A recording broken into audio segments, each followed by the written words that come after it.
Welcome to the Common Podcast, where we speak upon common sense and realize it really isn't that common.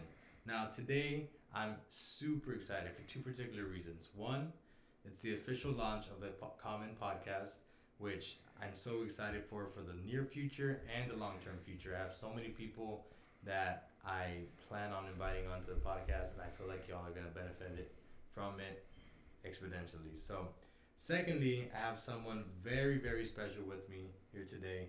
Now, before I allow him to formally introduce himself, I would like to say that this gentleman here next to me is a man of many, many talents and gifts, one of which has caught myself and many of my peers by storm. Have you ever found yourself in a situation where you feel just completely lost? You feel like nobody understands you. You feel like you just do not fit in?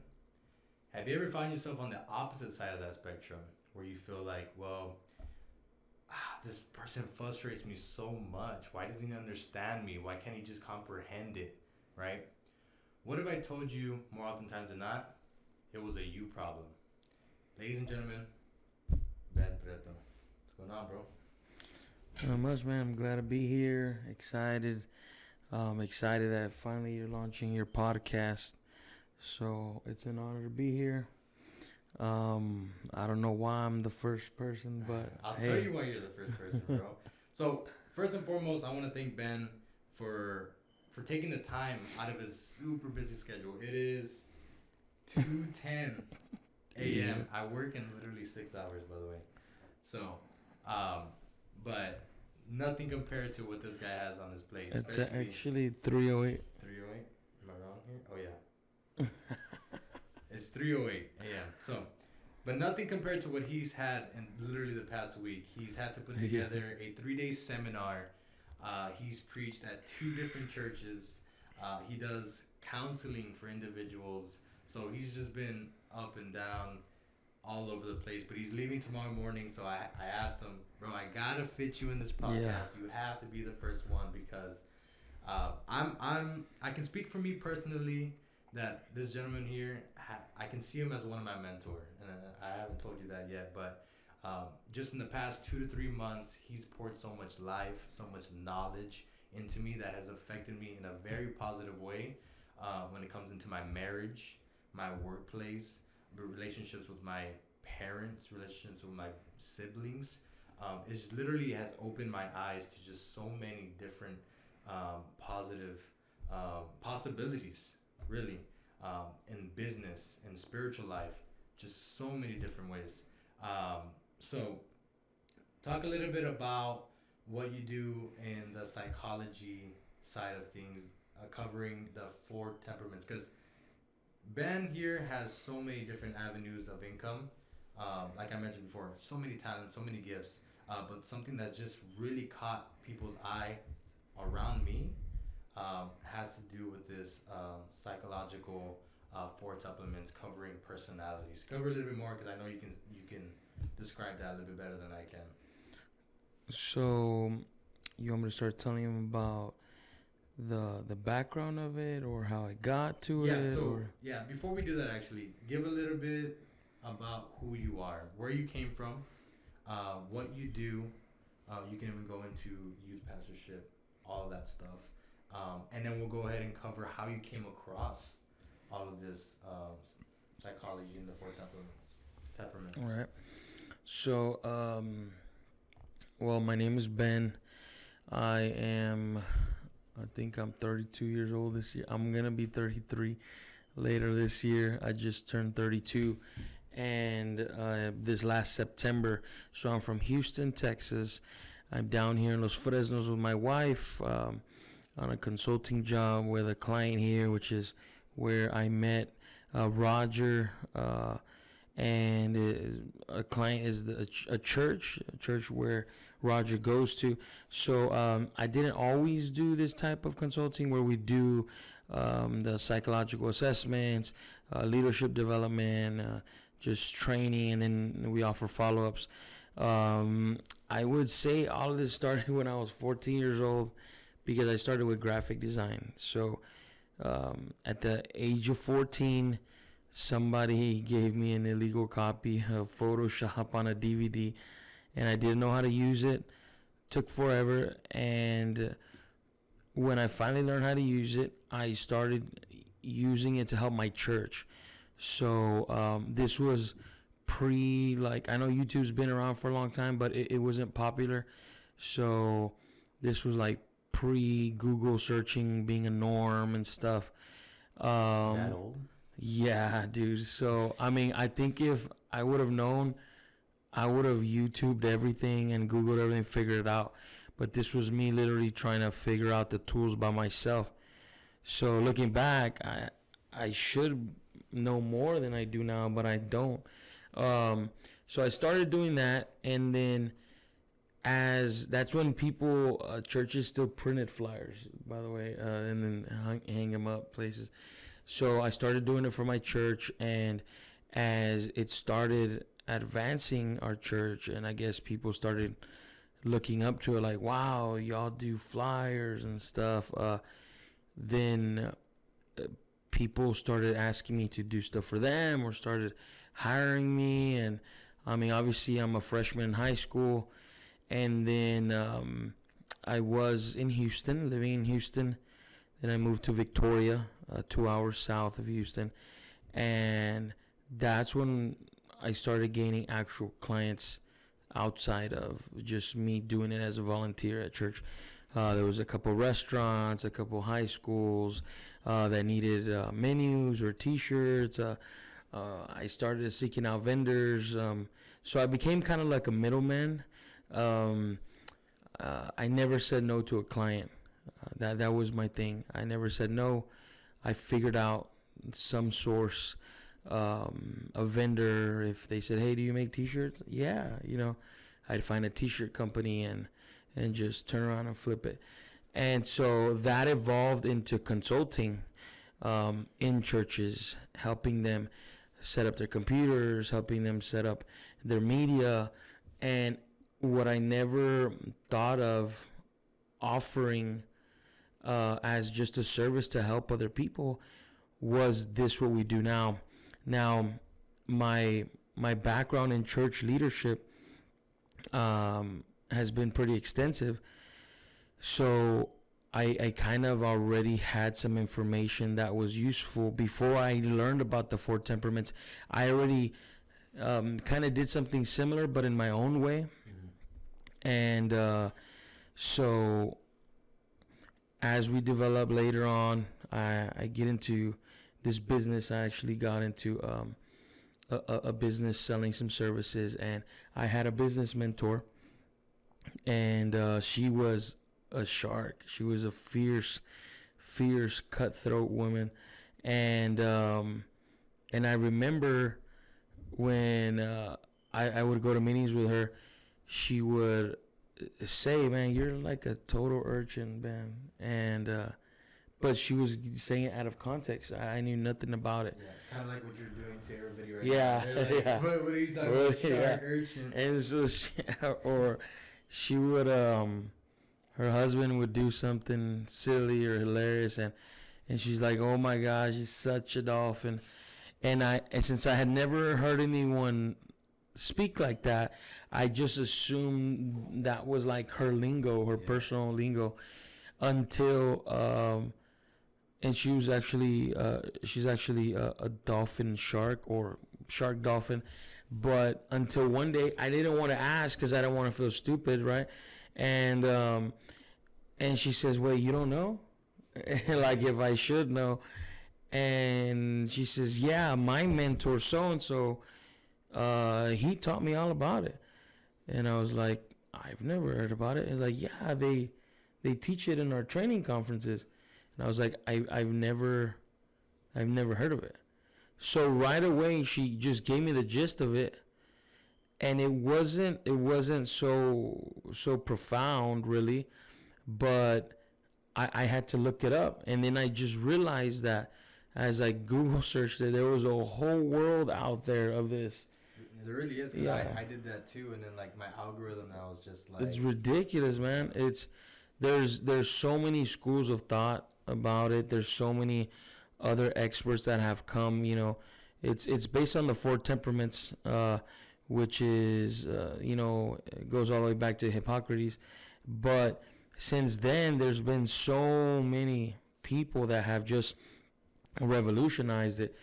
And so we used it in business. And the reason why we used it in business, which made perfect sense once they explained to me, because she said, Ben, what if you've been just speaking to people the wrong way?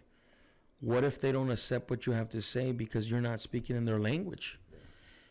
And that made perfect sense, but I had never, figured out the science of it. So I literally picked it up and ran with it because it made everything, all my leadership experience and all the hacks that I had made up to deal with people in my own logic, every strategy that I had built to work with people, to deal with people. I mean, you're talking like I entered into ministry, into church ministry since the age of 18. I was a youth leader since the age of 15.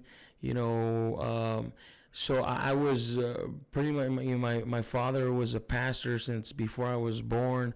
So I was always in some type of leadership.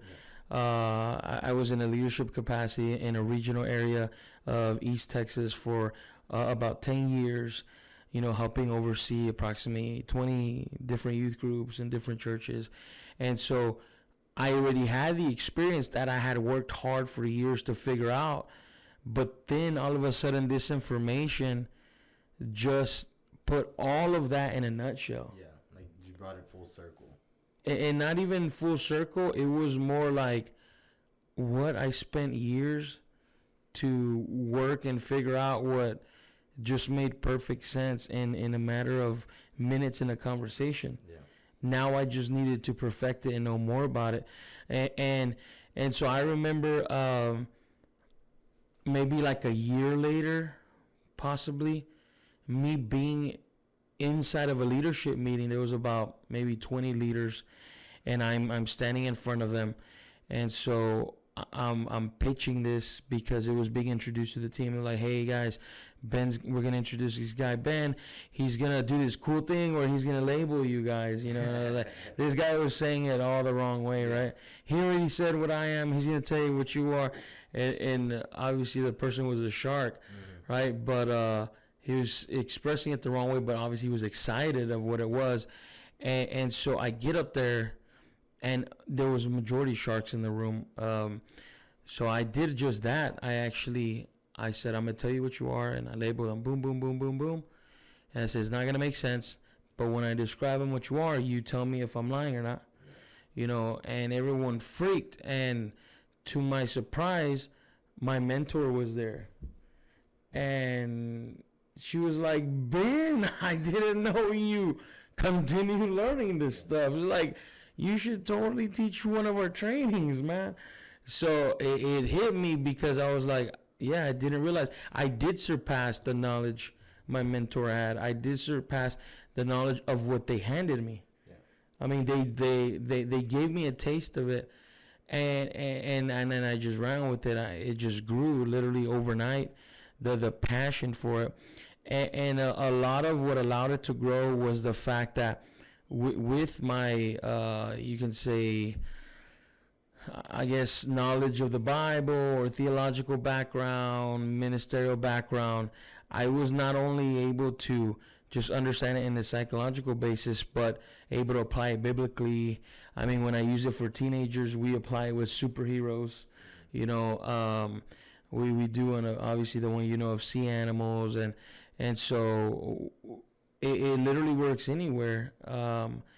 But it's simplified such a complex thing so that we can understand people, so that we can understand why people react a certain way to me, or why people are the way they are, and also understand why I don't get along with certain people or why they don't like me. Sure. And so that's simplified a lot of things, because then I realize I'm not spinning my wheels on certain topics or certain people, or trying to force things that should not be forced.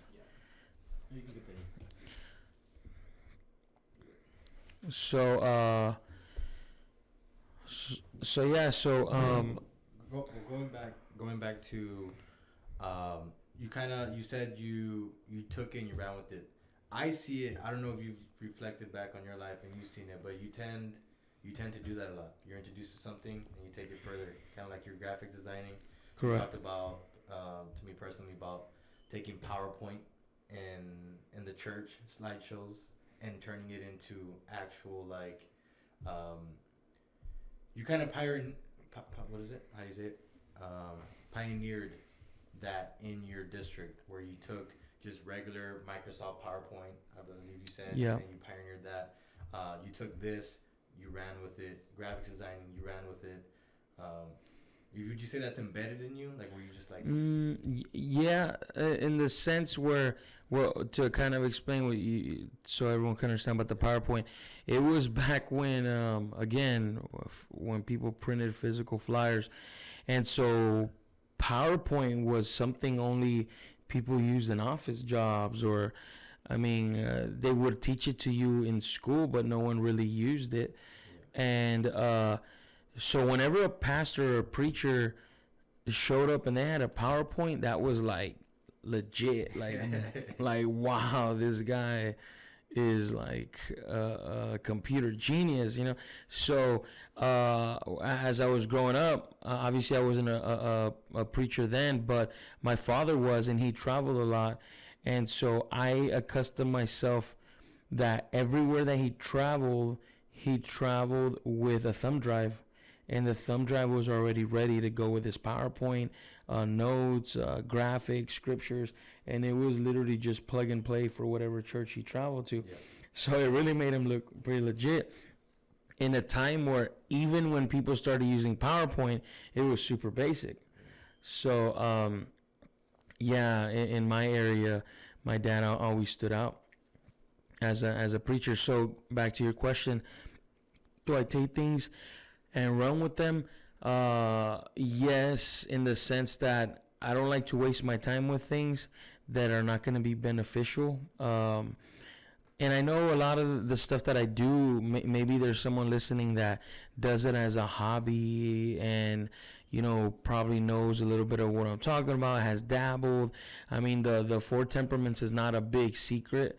You know, in today's world, there's so many type of freelancers or amateur graphic designers, people who do videos, I mean, podcasts like this, you know, so, but nothing that I do has just been for leisure. It's always been, and I guess it goes back to, I've had an entrepreneurial mindset before I understood the word entrepreneur. Like, that wasn't even a word in my vocabulary. that's you know, where I was headed to. Like, yeah, like how you pioneer. That's kind of like an entrepreneur mindset. correct. So it was always like, okay, I learned how to do this. How can I benefit from this? Mm-hmm. How can I earn money from this? And I was actually just having this conversation with my wife a few hours ago, because I wasn't. Sometimes people tend to think, well, Ben, you're just about the money, or you just care about the money.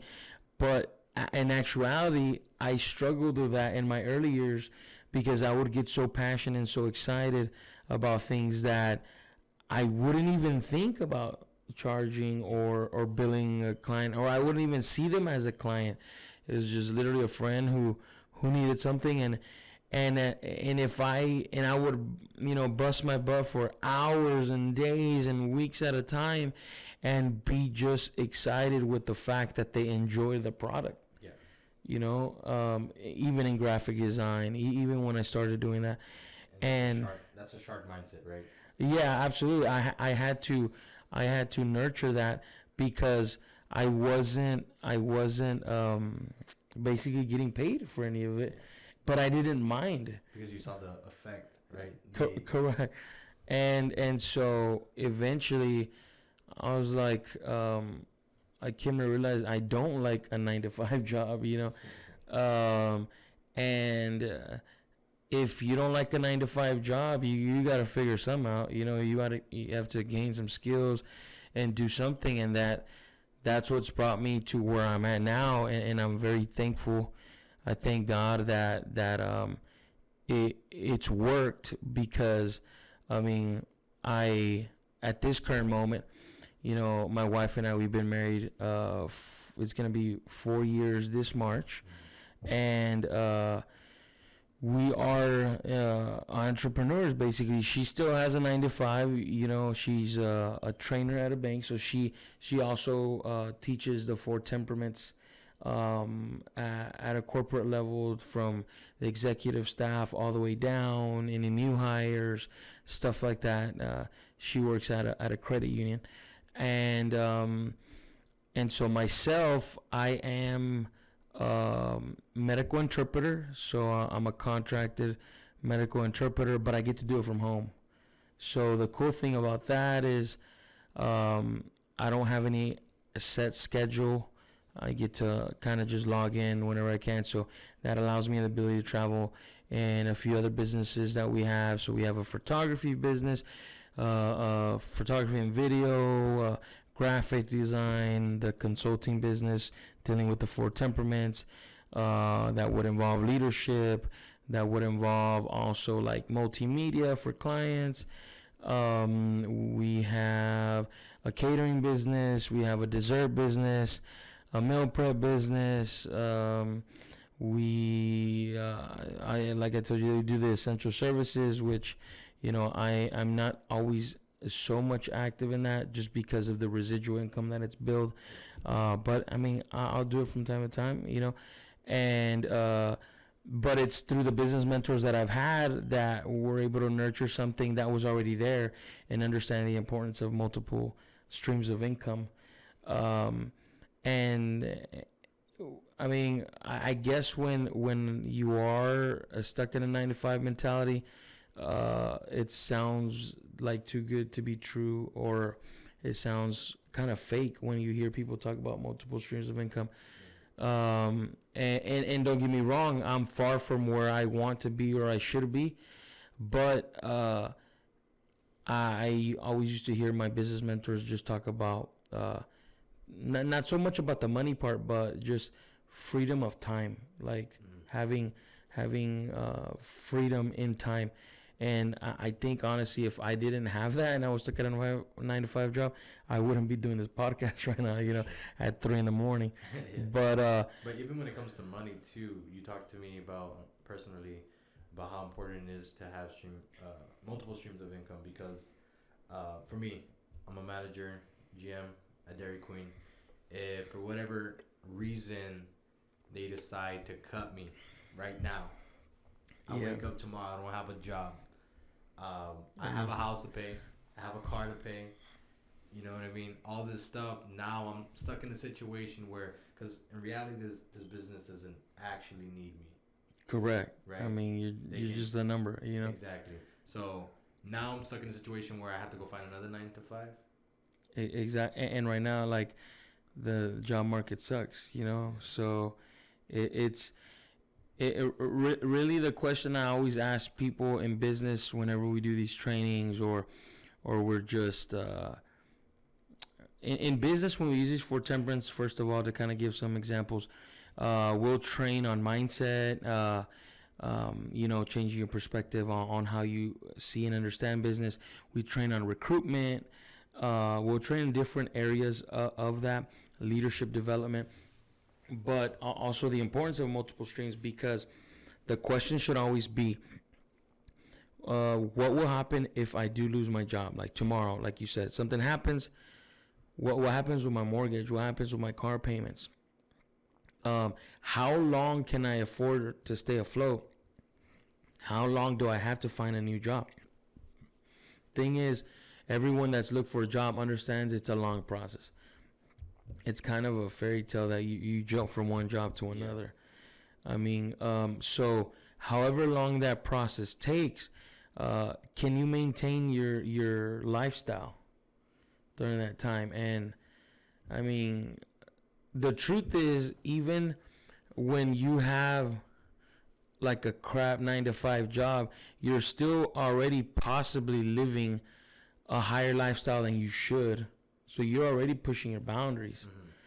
So the point is, like, not everyone knows how to retract from that, even when, or even forced to when they lose their job. So that comes to like a big, huge reality check. And even most marriages, young marriages today, both work. Even if the one that earns the least in the household, whoever, if it's the male or female or whichever spouse, is are you able to survive 1 month? I mean, can you do it 1 month without your accounts going negative, without something getting disconnected or receiving some type of notice? So I always tell people, you should have enough streams of income that if you lose one for whatever reason, you're good. You shouldn't even notice it. It should just be gravy. So which my wife would be proud. She just told me, she's the one who handles the finances. Like, I'm not a financial genius. I'm just good at making money. Thank God she's good at that. But she just told me the other day that my contracting job money for the interpreting, we don't even touch that. I didn't even know, because I don't have the finance. We don't even touch it. I go straight into savings. So I was like, okay, I guess we're doing pretty decent. The fact that we don't have to touch it. So yeah. And on that random note right there, just going on a little tangent, I learned a lot from my wife in finances, which has helped my entrepreneurial side, because then I'm not just spinning wheels. What good is it that you're good at making money if you have nothing to show for it, or if you have nothing in your savings, or if, like, the dreams and goals we have, they're not ever going to happen if obviously we're not saving. And so what I was going on that is that I did lose my train of thought on that. But the good thing is that, if you do lose a stream of income, you'll still stay afloat. Correct. So losing a stream of income, sometimes the stream of income that you have might be seasonal. But this is what I've learned, is that if I want something, if I need something, I need to buy a cool gadget, another one of these cool mics right here or something, is not look at what I have. Like, check my pocket, check my wallet, check my account. Do I have the money? No. It's make the money and then you can buy it. Aside, and that's why it's hard on the 95, because that money's already spent. So it's not really, that doesn't really count. It's already destined to go somewhere. So that, me and my wife kind of challenge each other on that, and she does with me. So if, like, I really need something, or we really need something, I'm gonna figure out. And I already have on the consulting, on the graphic and graphic design and marketing consulting business. We have a lot of clients that pay monthly subscriptions, so depending on their needs. So, but that's not enough to say, whoa, babe, we already have these clients, so we have good money. No, you want something that wasn't anticipated, find a new client, close a new deal, and then we'll get unanticipated. Correct. Don't mess with the money that's already coming in. Make another stream, add something to the stream, and then reward yourself with what you want. And that makes it more challenging, man, because that means you gotta, so it's a hustle. It is, but it keeps you sharp, and it keeps you from complacency, man. Because the truth is, we could get complacent from our 9-to-5 job, and then so we never leave that, But so, anyways, I got too far on that, but I think everybody pretty much got a good idea of who you are. Cool. And where you come from. So I feel like it'd be best to kind of broadly cover the four temperaments, temperaments, what they mean first before we get more into detail on how effective they are. So basically, the four temperaments, they are different types of mindsets, and how we try to understand them, first of all, is every person you meet falls in these four categories. Let's just kind of be open-minded for a little bit. With the billions of people on this earth, or the thousands of people around you in your direct community, it's already difficult trying to figure people out or trying to understand people. But what if we can simplify it that every person you will ever know and have ever known somehow fit into this category where they're one of four. Now, I say that lightly because there's some people that when they're hearing this right now, they're like, I don't think that's possible, or I don't like to be labeled and junk like that, right? But the point is, let's just be open-minded about it. What if it was? I mean, wouldn't that just make life easier? Wouldn't that increase our ability of understanding or communication? So it begins when we identify someone, we first identify whether they're an extrovert or an introvert. And so out of the four, two of them are extrovert, two of them are introvert. So that kind of narrows it down a little bit. And then from there, a little deeper, once we get to know the person, we try to evaluate whether that's who they are naturally or whether they've been nurtured. That's where it gets tricky, right? Yeah, because there's there's not a cookie cutter way to analyze this or to assess this when you're dealing with a person, and especially the fact that people are liars, right? Exactly. They're gonna tell you what they want you to perceive of them. Everyone likes to talk good about themselves, or there's some that just talk all negative about themselves because they're way too humble.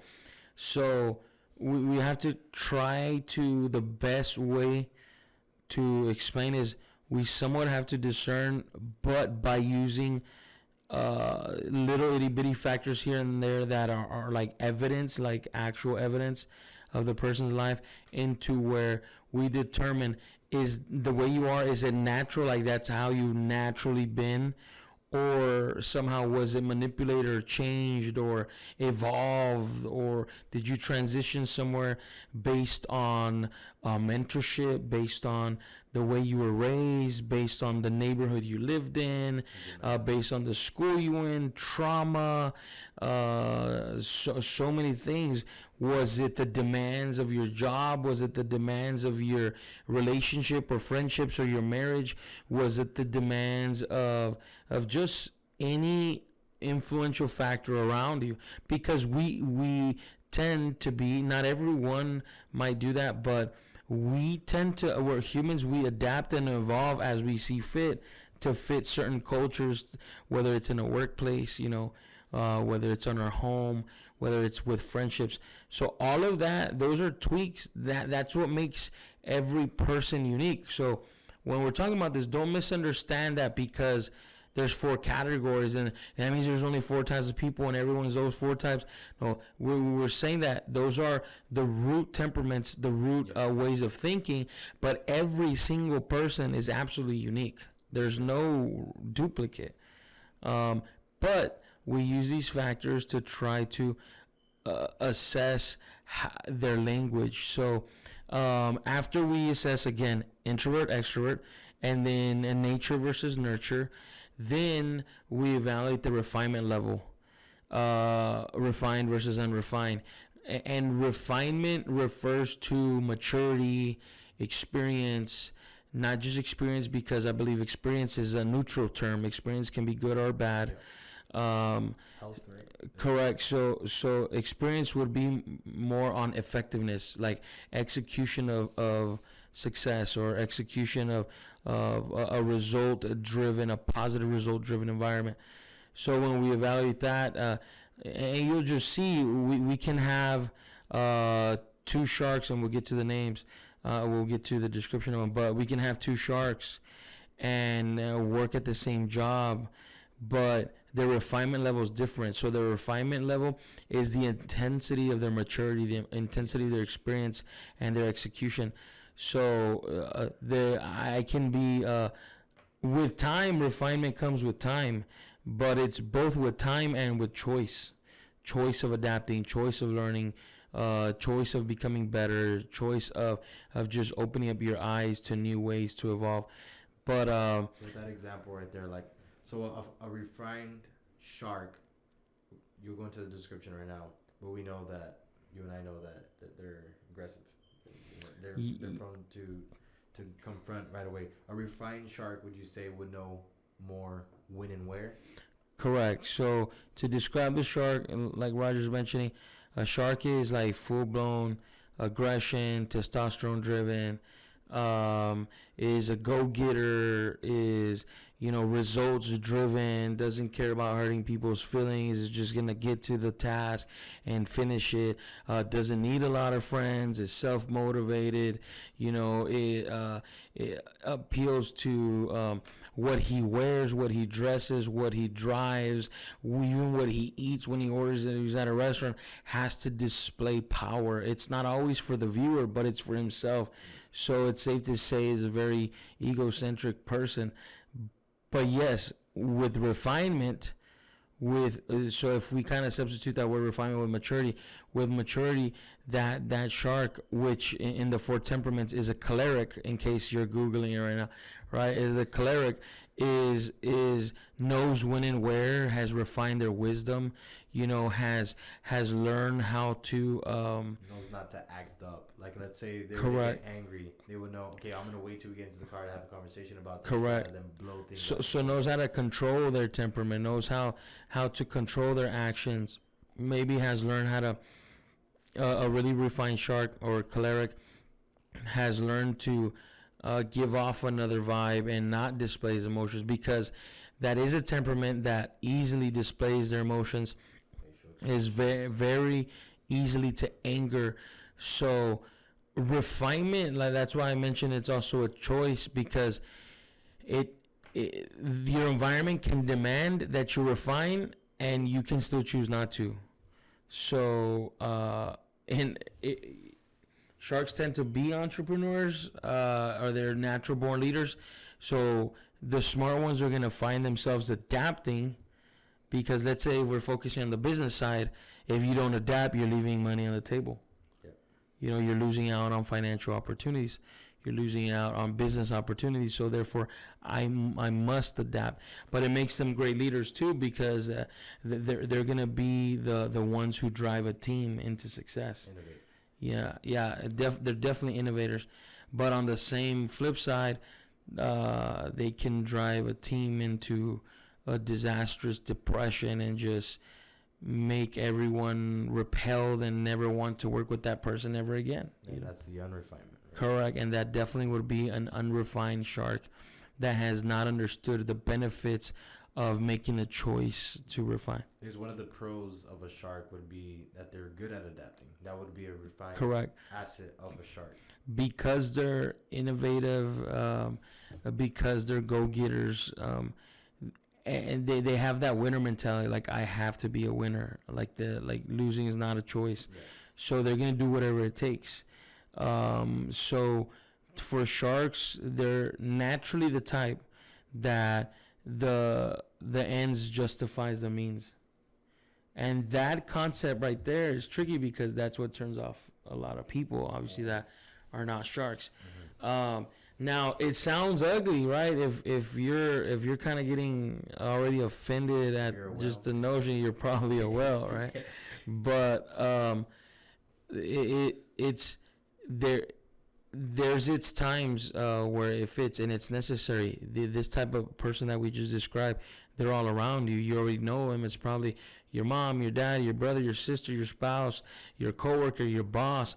It's someone around you that is in a position of leadership, that is really blunt, doesn't always care about your feelings, says it like it is. And it doesn't mean they're bad people or they're wishing you any harm. It just means that they care less about your feelings and more about what you produce as results. And that's why, if it's a refined shark, that's why they're in the position they're in. That's why they've been chosen to lead. It may be you, or it may be someone you know. Yeah, so they're very necessary, and then they're very necessary to understand. And then to go into your point where you're like, these people or these sharks are very necessary.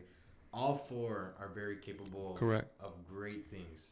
They have pros that can help a team, and they have cons that can literally destroy a team. So that's why we're covering this, and that's why I invited him onto the podcast, is to really go in depth on how important it is to identify and to understand all four temperaments, and to learn to communicate and use them as an asset, and to identify yourself, use those assets and bring out those cons and really try to work on those cons and become more refined version of yourself, and how to use others and refine them into being an asset to the team. Correct. So to reemphasize that, there is no good versus bad temperament. They're all good, and they can all be bad. They can all be leaders. They are all leaders around us. They can all be toxic. On another note, I was just covering that. I was having a session with a couple in leadership just a few hours ago, and I mentioned that. Because someone said, okay, so which is the one that suffers of depression? They all suffer of depression. We all suffer of depression, but the purpose. So, and then someone else might say, so if we all suffer of depression and we all suffer of anxiety, then what's the point in having 4 categories?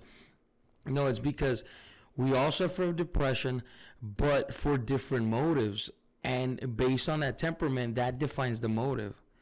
Because someone also asked me, a leader asked me, okay, so how do I deal, now that I took this training, how do I deal with someone that's depressed? What should I tell them as a leader? And I was like, dude, that's not even a good question. Yeah. The good question would be, if that person is this temperament and they're depressed, what should I say? What should it sound like? Yeah. So first and foremost, again, they all suffer depression for different motives. It looks different in each personality. And they all suffer of anxiety, and it looks different.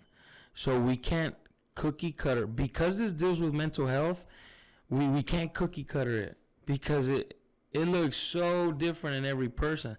When we cookie cutter it, we risk, let's say if I stereotype depression or anxiety, and I stereotype it, and I think that this is what it looks like, then when I see it displayed in a different manner, I'll reject it. I risk being literally mistaken enough, or like dumb enough. I mean, I don't know if am I allowed to be blunt? No, fine. But Uncensored. Uncensored. Before it gets censored. Right? Yeah. So, I mean, we risk being dumb enough to say that's not depression because it looks like this, you know. So that gets really ridiculous.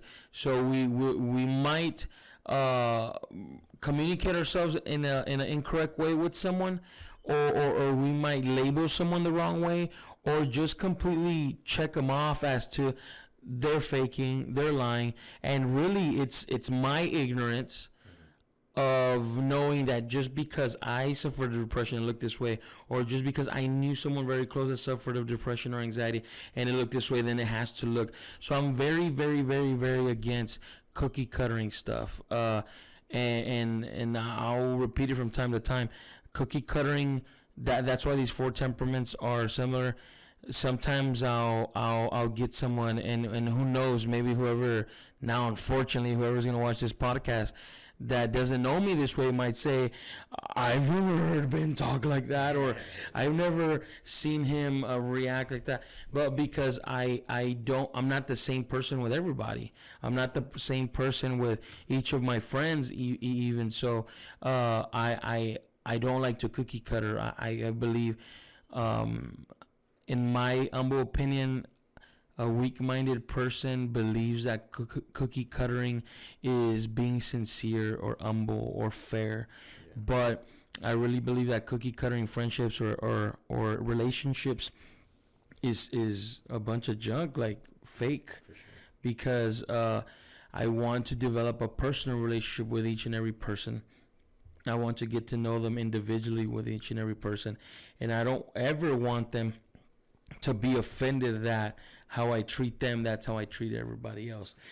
So, but I don't know if that answers your question about. It does. But now, before we get into the description, because I think that's very important before we continue, speaking about how you said, people might not think like, oh, well, I never heard Ben talk like that. I don't know if you remember, you stayed in my house before I even met you. I didn't even know who Ben was, or I wasn't even really properly introduced. My pastor called me and he's like, "Bro, I need you to host someone. He's a really good friend of mine, and he's gonna be in town, but I need for him to stay somewhere, and I don't have space for him right now." I was like, "Yeah, sure, that's fine." Ben showed up like at 2 or 3 in the morning. Yeah. And then I just escorted him to his room, and then that was that. By the time I woke up, Ben was gone.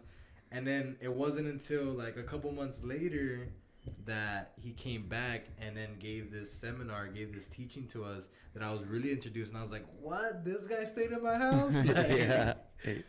And I'm not going to lie. Like, that Roger and the Roger I know now are like two different people. But in the sense, it goes back to I purposely choose how, obviously it's not rocket science. I'm sure you might do the same, but you choose who you open up to. You choose whether you're remaining formal with someone or whether you're being laid back. And honestly, I didn't know Roger, and I was just playing it safe. They had me stay at his house, which for me was honestly weird. Like I didn't want to stay here, but they insisted, and so I was like, fine, like I'll do it. I came late obviously because I was stuck here doing work. So I had been working late, and I didn't realize Roger stays up late anyway. But I was like, man, who is this guy that is like waiting up this late for me? But yeah. So I did tell Roger when I came back a few months later that I did have a complete misconception of him because obviously I didn't take that initiative to engage him. So my analysis of him was very, very limited. I didn't make a full analysis, but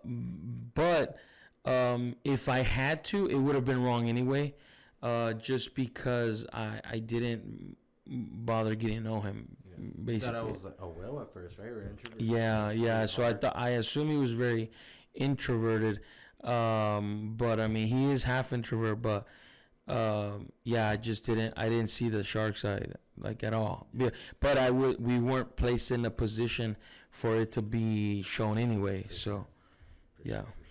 Yeah, I just thought that was funny because when you were saying that, I was talking to somebody that's like, yeah, this guy's the guy I'm gonna have on the podcast, my mentor. I literally like got in he stayed at my house before I even got to know him. So I thought that was that's funny. crazy. Yeah. All right, so hopping into the description, very very brief, very broad. You kind of already explained a little bit about the shark. They're very aggressive. We kind of want to do that for the rest, right? The dolphin. You can cover the shark again if you want. Dolphin, urchin, and whale. That way we get a full idea before diving into. So we'll start with the shark, going to dolphin, urchin, whale, and I'll try to use the 4 temperament terms also. So the choleric is the shark. The dolphin is the sanguine, and then the melancholic is the urchin, and the phlegmatic is the whale. So the shark, again, like we said, natural born leader, typical CEO type person, entrepreneurial mindset, great under pressure on some of the positive stuff. I'm going to name some positive stuff and some negative stuff. Go-getter, results-driven person, self-motivated. The negatives, or some of the negatives, and obviously that's based on perception also, but the typical negatives are they don't care about hurting people's feelings. Also going to be that they're too blunt. They obviously insult people, or the way they communicate. A few things, they can be manipulative, and because they're heavy persuaders.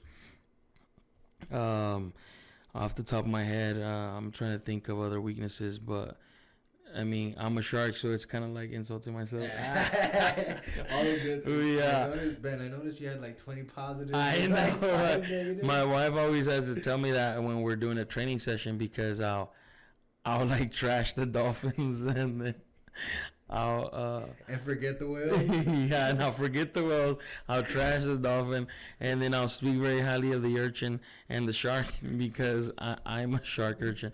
So you're a shark urchin or urchin shark? My wife says shark urchin, but I don't know. I usually have the habit of saying urchin shark.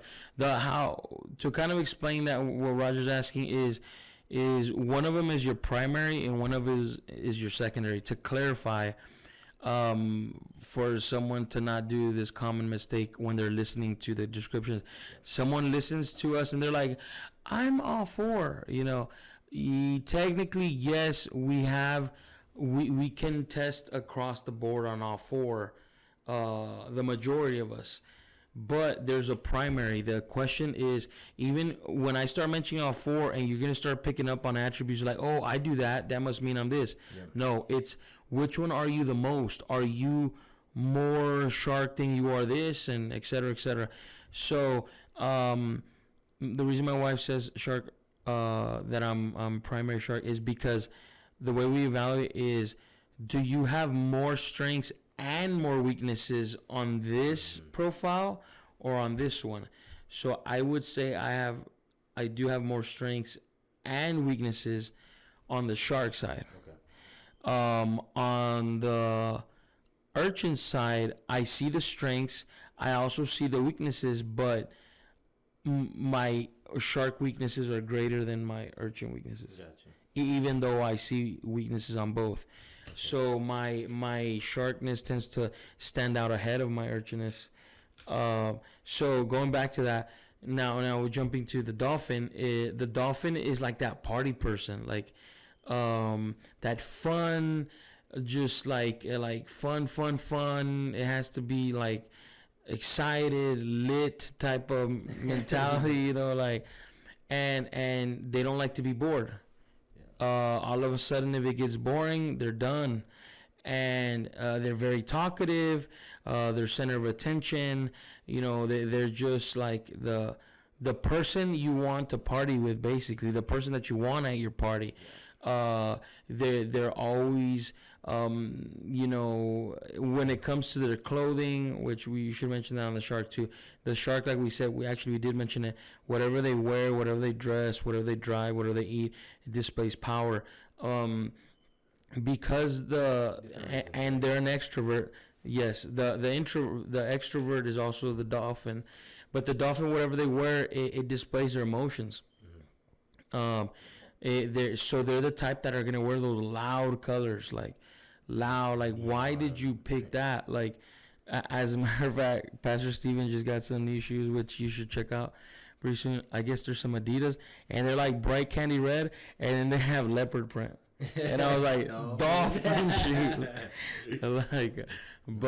So they're loud. They're gonna be very eccentric. Well, they're very positive. They're optimistic as well. Absolutely. So the shark is an optimistic. We forgot to mention that. Yeah. The dolphin is an optimistic. But on the weaknesses, the dolphin is a very forgetful, very unorganized, very impulsive. They speak before they think.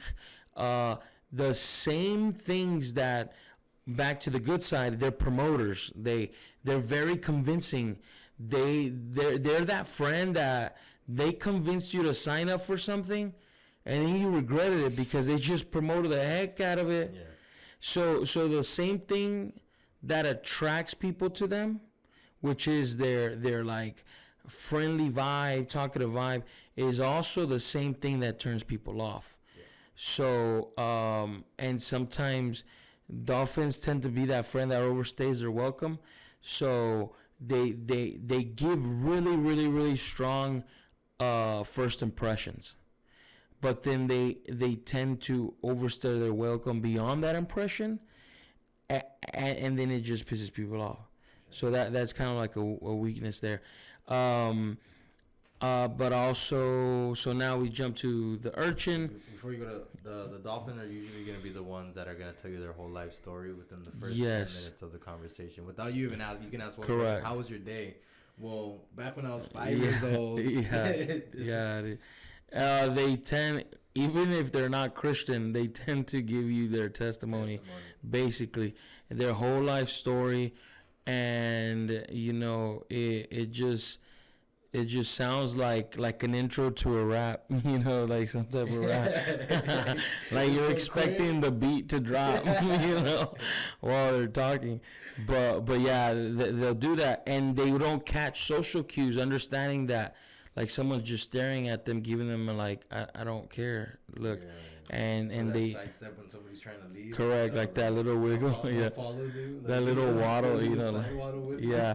They'll follow you to your car, yeah. And so yes, but so going to the Urchin is an introvert. The Urchin is a natural pessimist. The pessimism of an Urchin gets taken as negative by the Dolphin, obviously, or even by the shark. But pessimism, and sometimes only introverts will understand that pessimism is not being negative. Pessimism is just having a realistic mindset. Yep. That gets portrayed maybe in a Debbie Downer type of mentality, like phrases or lingo or expressions. So that's automatically to the extroverts taken as like, okay, man, you're just so negative, you don't want to do it, but it's not. So the melancholic, which is the Urchin, on the strengths, they're genius prone, and I'm not just saying that because I'm Urchin, but that's literally what they are. They're genius prone in two factors. This is what amazes me. So it's either art, they're artistic 100%. But it's either with their hands, like some type of craft, like woodwork, or I don't know, pottery, or they're like an engineer and they work with their hands. Obviously, they use their minds because they're natural intellectuals. Or it's music based. So it's either a craft or music. Mm-hmm. Very rare is it both. You can do both, but.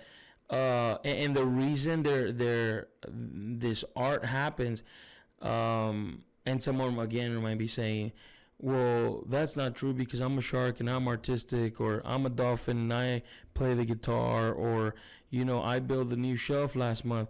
That doesn't matter. Like, you build it for complete whole other reasons. The way Urchins see their craft or their music is with like systematic patterns, like they break it down. The reason they're good at what they do is they break it down in their head or physically. They tear it apart, and they're like literally they're like looking at the mechanism of it, and they put it back together. And every time they see it work, they get like this little internal awkward giggle because they remember how it works. And so again, that's why they're genius prone, but they're very highly organized. They're super neat freaks, depending. Not always neat freaks, because that can vary too. They're neat freaks, but that depends because again, on intensity, on refinement. It might not actually look organized, or me and Roger might have different definitions of organization. But there's a systematic flow that justifies why I have it the way I have it. And there's a systematic understanding in Roger's mindset of why he's done it the way it's done. Now, it's intentional. Correct, but it's intentional, and it makes sense. And if you mess with it, you're going to piss him off, basically.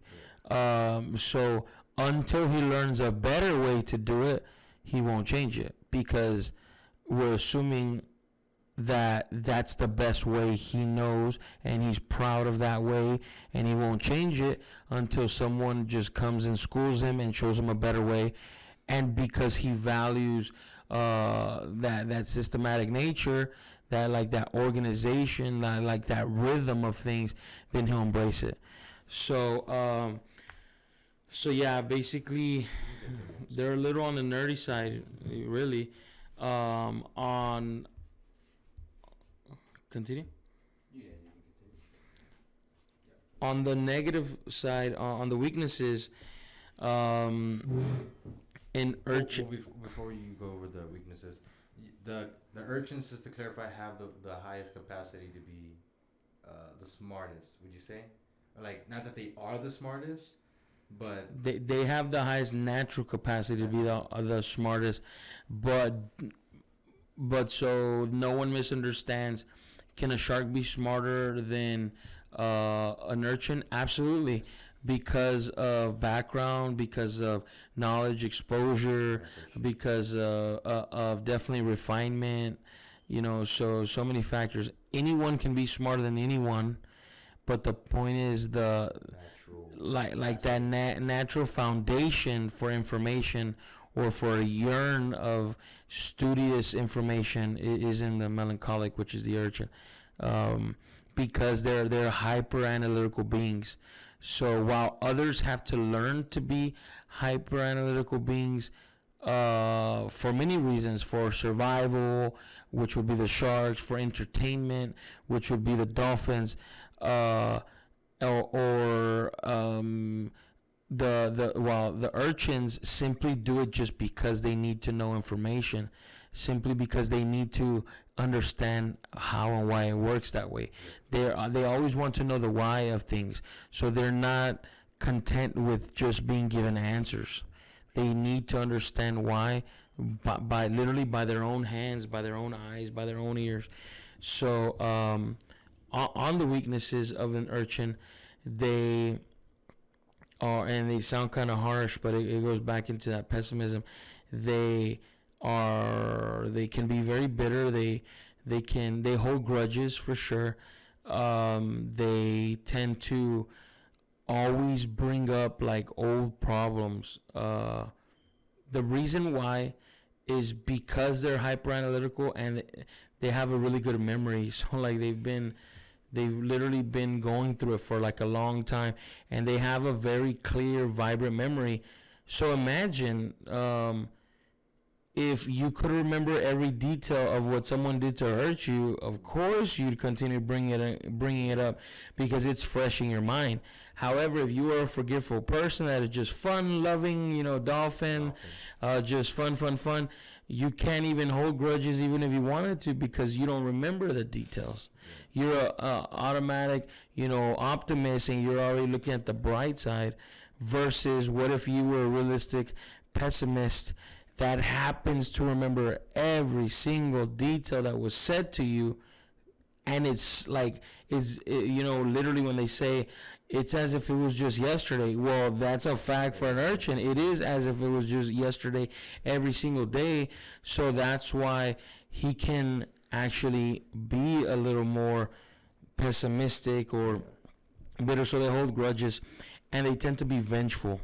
The vengefulness, also that vengeance side, sprouting from the grudges that are sprouted from the hyperanalytical long-term memory. Actually, I tested it out at work with the dolphins and how forgetful they are. Oh, really? So I was teaching someone a little bit about this very broadly, and I was just like, okay, what I want you to do is I want you to stand here next to me, and I just want you to talk to me. I was like, why? I was like, I'm gonna teach you. I'm showing you about the dolphins. What does this have to do with anything? Just talk to me. Like, not even 30 seconds in, I'm not gonna mention any names, right? But one of my other coworkers, she came and she got upset that this person was talking, just standing and talking. So, okay, it's like, no, listen to her, go get to work. He gets to work, and I asked her, and I was like, hey, so what'd you do yesterday? And she was there for about 10 minutes. So I told him, I brought him back after. I was like, did you see that? He was like, no, what? I was like, you see, she didn't have a problem with the conversation, or she didn't have a problem with conversating, The problem was that it wasn't about her and she wasn't involved. It's so inclusion. Yeah. And then I tried it out with him without even telling him, with somebody else. I was telling somebody else about it. I was like, look, I already know what's going to tick him off. He values the materialistic things in his life. I'm going to make fun of his car. But watch, he's going to forgive me in about 5 minutes. I told him, I was like, oh, I'll race you in your car and I'll beat you. Your dad bought you that car. Like, you know, it ticked him off to the point where he just like, man, whatever. He left.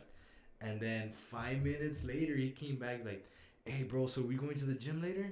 He totally forgot. Yeah, and seeing an Urchin probably wouldn't have talked to him for a few days or something, or longer. But they tend to hold grudges, so obviously they struggle at forgiveness because they remember every detail, versus the example Roger just gave, Dolphins forgive easily because they're forgetful. Now, it's not to say that they forgot about the situation. No, I mean, that would be calling them ignorant, right? But they remember the situation, but because they remember with their emotions and not with logical analytics, so therefore it's not that big of a deal. Or they'll forget the more detrimental like details of that conversation, and you know, they'll just move on. And they, going back to the Dolphins, they need human contact, so they don't like not to. They're not really in the business of letting go of friends. They're in the business of gaining friends, of gaining new human contacts, of gaining new relationships, and too. Correct, and regaining, because they're all about that peaked vibe. And so holding grudges goes against that. Losing friends goes against that. In reality, that high energy, it is what drives the healthy side of their mental health. So in the Urchin, again, that's why they're prickly people. They're unapproachable. They're naturally unapproachable. They're very selective of who they open up with, of who they talk to, just because they just have trust issues. They don't trust anybody. Because they tend, especially more, they don't trust what you say. Remember, they're beings that they have to understand how something works.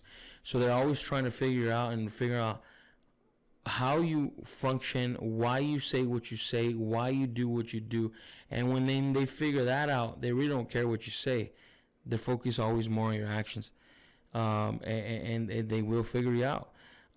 So they tend to come off very standoffish, even though they're not. They tend to come off very uptight, even though technically they're not. They can be loving people. They're motivated to complete compassion and to giving. But it's hard. If and when you earn the trust of an Urchin, that's like amazing, because you've had to overcome so many barriers to even get through to them. You ready to move on to the well? Well, let's cover. We have some questions. Yeah, well, things that I want to assess. Because I remember I told you, because I am a shark urchin. Can you confirm that? Yep. Correct. So I remember asking you, like, well, sometimes I feel like there's certain points in your teaching where I kind of feel like I was a shark dolphin, because I do tend to speak a lot, especially at my workplace. And I remember you told me, like, one, you're comfortable there, right? You're the GM. And then two, you're like, because of the Urchin side, an Urchin will speak in two, this is what you had said, for two reasons, right? That it'll come out of them. One is they have that desire to teach, right? Mm-hmm. And then you said, and you were already comfortable in that setting towards, like, you kind of have to already accept them in. So correct. There's also, I don't know if I did mention this to you before. So there's this little weird part where a dolphin gets confused as an Urchin, and an Urchin gets confused in a dolphin. okay. And we'll explain those two. And it's really we really mistake enthusiasm versus passion. right? And again, someone can have a very similar attribute. In this case, if we had a dolphin here and he's just talking and talking about his motorcycle, or talking about his job, or talking about his dog, his pet, and then versus you the same. Even though they're both excited talking about it, they're doing it for different reasons. One of them is absolutely passionate, which is the urchin. The urchin will talk a lot when they're passionate, and they're passionate and confident because they did their homework, because they understand the topic, they know the topic, they love information, and the fact that they're so infatuated with the fact that they already tore it apart, they already put it back together, they know exactly how it works, they can do it with their eyes closed. So then they come off excited, but it's really the passion of what they've literally managed or forged with their own hands. Now, someone misunderstands that and says, well, I think I'm an urchin because I just love talking about my job. But the question is it because you're like an enthusiast, like hardcore enthusiast, And I'm gonna give you an example, and I mean this might it's drug related, but there's this kid that I know, and he was in one of my mentorship groups, and I didn't realize he smoked marijuana. No one will know him, but I didn't realize he smoked marijuana. And one day, I have this thing when I mentor people, whether it's in the church or outside the church.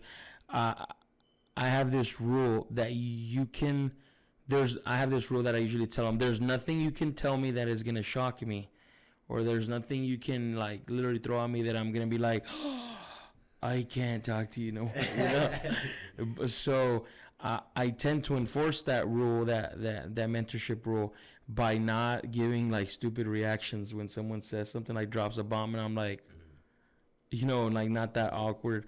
So this kid, a young man, this other guy thought, man, he's a total urchin, dude, dealing with weed. And I was like, no, he's not. He's an enthusiast because he's a straight up dolphin.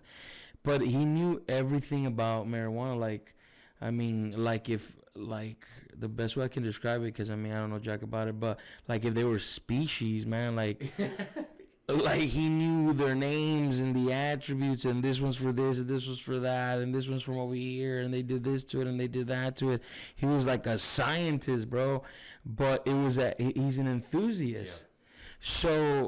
So now another example of that is that dolphins tend to talk about food with this very passionate enthusiasm, while in regards to being foodies. But then urchins can also be foodies because of the science behind it. Yeah. So correct. So dolphins are passionate because of the emotion behind it, and urchins are excited because of the science behind it. Yeah. So that's how, if we don't find out the what's behind it, we'll confuse those when they both speak passionately about something. Yeah.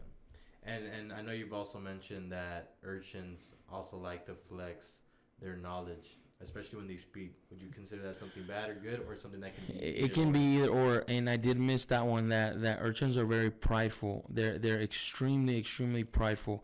Why? Because they take pride in their craft, meaning they put, so an urchin versus shark, this is the best example I could give. An urchin takes 90% of their time. If we had an hour to do something, the urchin took 90% of that time in planning and strategizing and figuring out how the layout was going to be, and then 10% time executing the task and actually moving towards the goal. A shark spends 10% planning, 90% action, and that's more so based on one, they're like that self ego, that self trust, that I know what I'm doing. I'm just going to get it done. I'm wasting time talking about it. Let's move it. Let's do it. And they have very, very strong instincts because of their natural innovators. So even when they're functioning in something they've never done before, they have like that wing it spirit, but that it usually works. Right, you know, so on the flip side, urchins do not have a wing it spirit or a wing it capacity. So if they were to wing it, they'd fail, and they know they fell. So they've come up with this like scientific logic of saying, I don't really need a lot of time to execute the task successfully. I just need a lot of time planning it so that I can perfectly execute the task. So they'll spend the majority of the time. So that's what makes them prideful, because they know their worth as far as investment of time, as far as investment of their studious side of who they are. So they're like, they come in cocky as far as like, dude, I'm prepared. I'm ready. So if and when they fail, it's like the end of the world, because they're like, dude, I literally spent all this time planning and you know, preparing and whatnot. So to answer your question, repeat your question exactly the way you mentioned it. That urchins tend to flex their knowledge. So we Correct. consider that a bad thing, good thing, or both? So when they flex their knowledge, they're actually flexing their invested time. And so yes, that can be good, but to what extent if the task has not yet been executed? So none, you know. Now if they were that's kind of the thing when urchins, if I was speaking it from a shark perspective, urchins, when they're flexing their knowledge, that doesn't mean jack to a shark. So I don't care about knowledge, I care about results. Have you done it yet? Yeah. Because while you're flexing a theory, I've already done it, and it actually doesn't even work like that. So that flex can work for maybe other urchins, can work maybe for dolphins, definitely can work on whales, but it doesn't, even if it is correct, it still doesn't work on a shark, because a shark looks down on that aspect to say, dude, you're wasting your time. You wasted your time. Yeah. I could have just done it. Like you talk too much. Yeah. You know, but to the urchin, it's worth it, because they're perfectionists. Sure. They're detailed people, and they're like, I'm not gonna listen to the noise of what you're saying, your negative comments. I want to do it right. I care about quality versus quantity, and as long as it takes, I would rather take longer preparing and shorter time executing. And when I look back, I see that urchin side when I became when I started graphic design. And I still do that now. And actually, just a couple of days ago, I was mentioning that to my wife, because we were working on something. We were working on a pamphlet. I was like making a brochure or something. But I'll take, to me, the most important thing when I'm doing a graphic is the layout, creating the template, you know, setting the margins, the bleeds right. Like all basically the blueprints, the foundation of a graphic. And the actual graphics is the easy part, because if it doesn't matter that I got all the graphics down, but if I don't have the layout correctly, then everything is messed up. And then when I send it to a printing press, they're not going to be able to print it. Yeah. It's going to be messed up. So I've actually wasted my time of accomplishing the graphics if I didn't spend enough time planning it out. For sure. So, yeah. Would you say that an unrefined urchin can use that in a manipulative way? Like, because would you say urchins are very good at formulating sentences? They're very good speakers. Can they use that in a manipulative way, especially towards whales, where they just convince them to do something that's just terrible? Or would you say that's more shark? I would say that's more shark. But I can see that happening. But due to the fact that the urchin is an introvert, I only see that happening to a whale that specific urchin sees that specific whale as inferior or a subordinate to even try to pull that one off. Yeah. But it is possible, obviously, and that would go back to refinement. Well, what are the refinement levels, etc. But definitely a shark urchin would be capable of that. Definitely, 100%. And because like just in urchin nature, again, it doesn't mean they would actually express it. Now on the flip side, because of their pride, though, not that they're trying to manipulate someone, it wouldn't actually be manipulation, because manipulation is more like of an intentional thing you convey. It's like outwards, right? Like outwards trying to manipulate. So the inward form of manipulation is excuses, justification. Okay. So that's what the urchin is good at, because they cannot be wrong. Because it goes back to like, no, please don't tell me I'm wrong, because I spent so much time planning that I can't be wrong. So that's a form of manipulation, but in reality, it's just, oh, no, it's because you don't understand what I was trying to do. No, it's because you didn't let me finish. It's because, I did do that. Like, you didn't give me a chance. Or no, it's not wrong. I was actually what I was trying to do. And there's a bunch of excuses.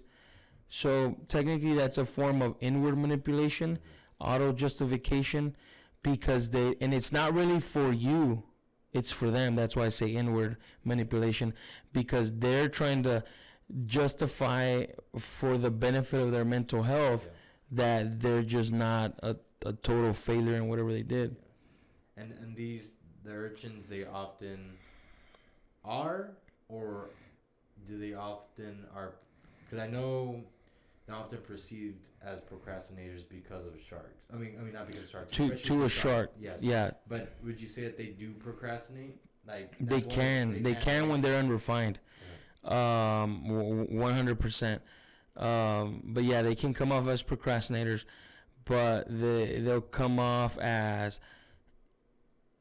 even though the exaggerator's the dolphin, to a shark, a blunt, especially unrefined shark, an urchin is the exaggerator, because it's like, dude, you're making up, bro. You don't really need to do all that prep. You don't really need to do all those details. Exaggerations in the details. Correct. And it's not really an exaggeration, it's precision. But because the shark is a bull in a china shop, or a hammer, and the what do you call it? The urchin is a scalpel, while the shark is a hammer. So the meticulous details are like a nuisance exaggeration for a shark, but they're an absolute necessity to the success of an urchin. So they can't listen to the noise of a shark, otherwise they won't be successful. And that's kind of what we have to understand when we're dealing with the personalities. That is why each of us does things the way they do, even though someone else might tell us, no, bro, like, you should do it this way. Bro, if that doesn't fit my personality, I don't care how good it worked for you, it's not going to work for me. I'm not going to be able to sustain it emotionally or mentally, and it's just going to mess me up. It doesn't mean that person's advice is not good. It just means that it's not suitable for me, for who I am. So that kind of makes us second think how we give advice, or how we counsel people and stuff like that. Kind of touching on that, because you were saying, like, if you're put in a situation where you're not in a situation where you're optimal to pick something up, or why it's so important to know your strengths and weaknesses is because sometimes you're put in a position or in a situation where you don't have an option. Someone in a school classroom taking the ACT, taking a super long test, that's going to drive a dolphin crazy, but guess what? They need to do it.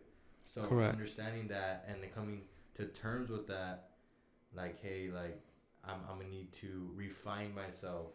Correct. In order to overcome certain situations. So again, like, going back to refinement and about what you're talking about, refinement comes both as a choice, or may come as you can say imposed upon us. That is why we mentioned refinement is determined based on trauma, obligations of life, demands of life, etc., etc. So as we refine, we choose to learn, to adapt, to attain something new based on our motivation. So let's say that a dolphin taking a test, in order for him to adapt to an environment he's normally uncomfortable with, it would be based on him determining, is it worth it? Do I really want to do it? Is the end result, is it rewarding enough? And do I really want it?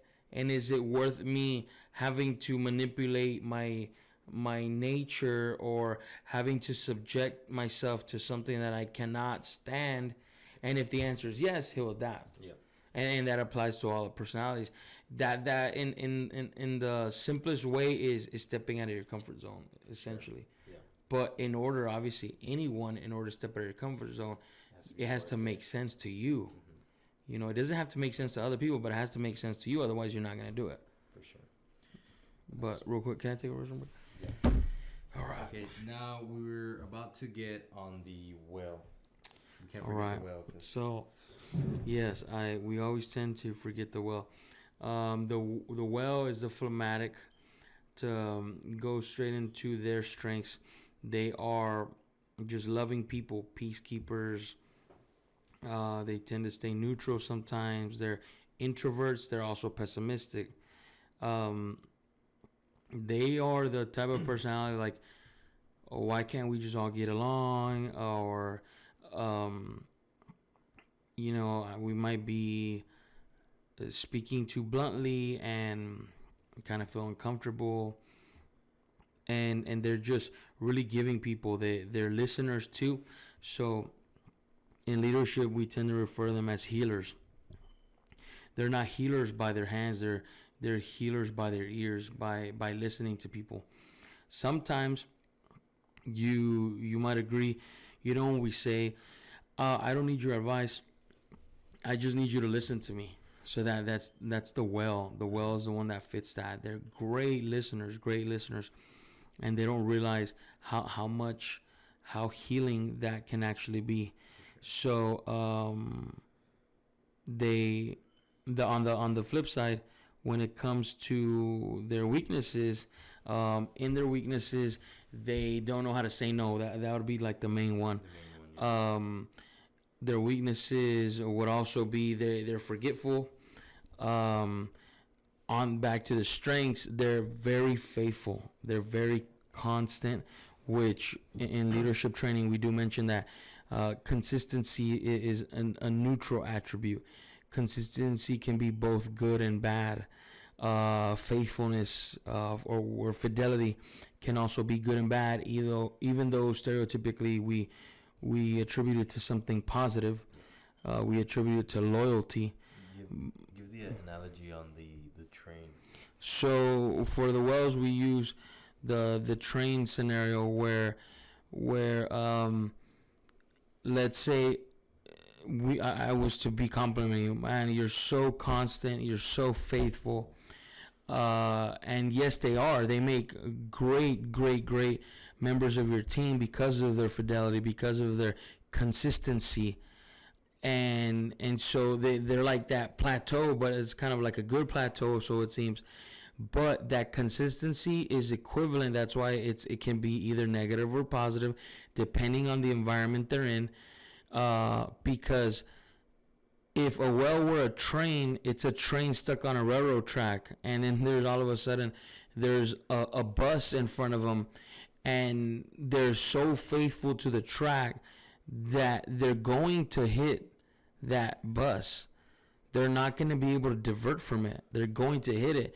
They can press the brakes or whatever, but they can't change direction. Even though they slam on the brakes, and even though maybe they might make it to not hit that bus, but they could not shift. So because they're so faithful, they're so constant in that, and so they adapt. Now, like I said, that can be both good or bad, and it is really determined. Well, how do I know that mine's bad, or how do I know that mine is good, or how can you say that? Well, the well is stuck really in their environment. If they're in a positive environment, they're going to be constant and faithful to the good things, to the healthy things. If they're in a toxic environment and an unhealthy environment, then they're constant and faithful to that environment. So they truly are, although in general, again, we all are a product of our environment, but they are truly a product of their environment as far as consistency. So that's why we tend to mention that consistency is a neutral factor. Yeah. And so they, because like let's hit real life stuff when it comes to that, they inherit what they're around. So like let's say there's toxic habits within the family. Correct. Bad financial, or let's say like they come from a family that doesn't spend their money well. Oftentimes they would take those habits themselves. Correct.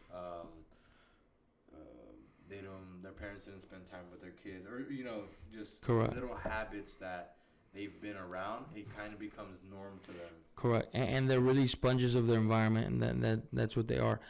But when they're taken into another environment or exposed to other things, they tend to adapt very well, even though naturally they don't like change. They don't welcome change.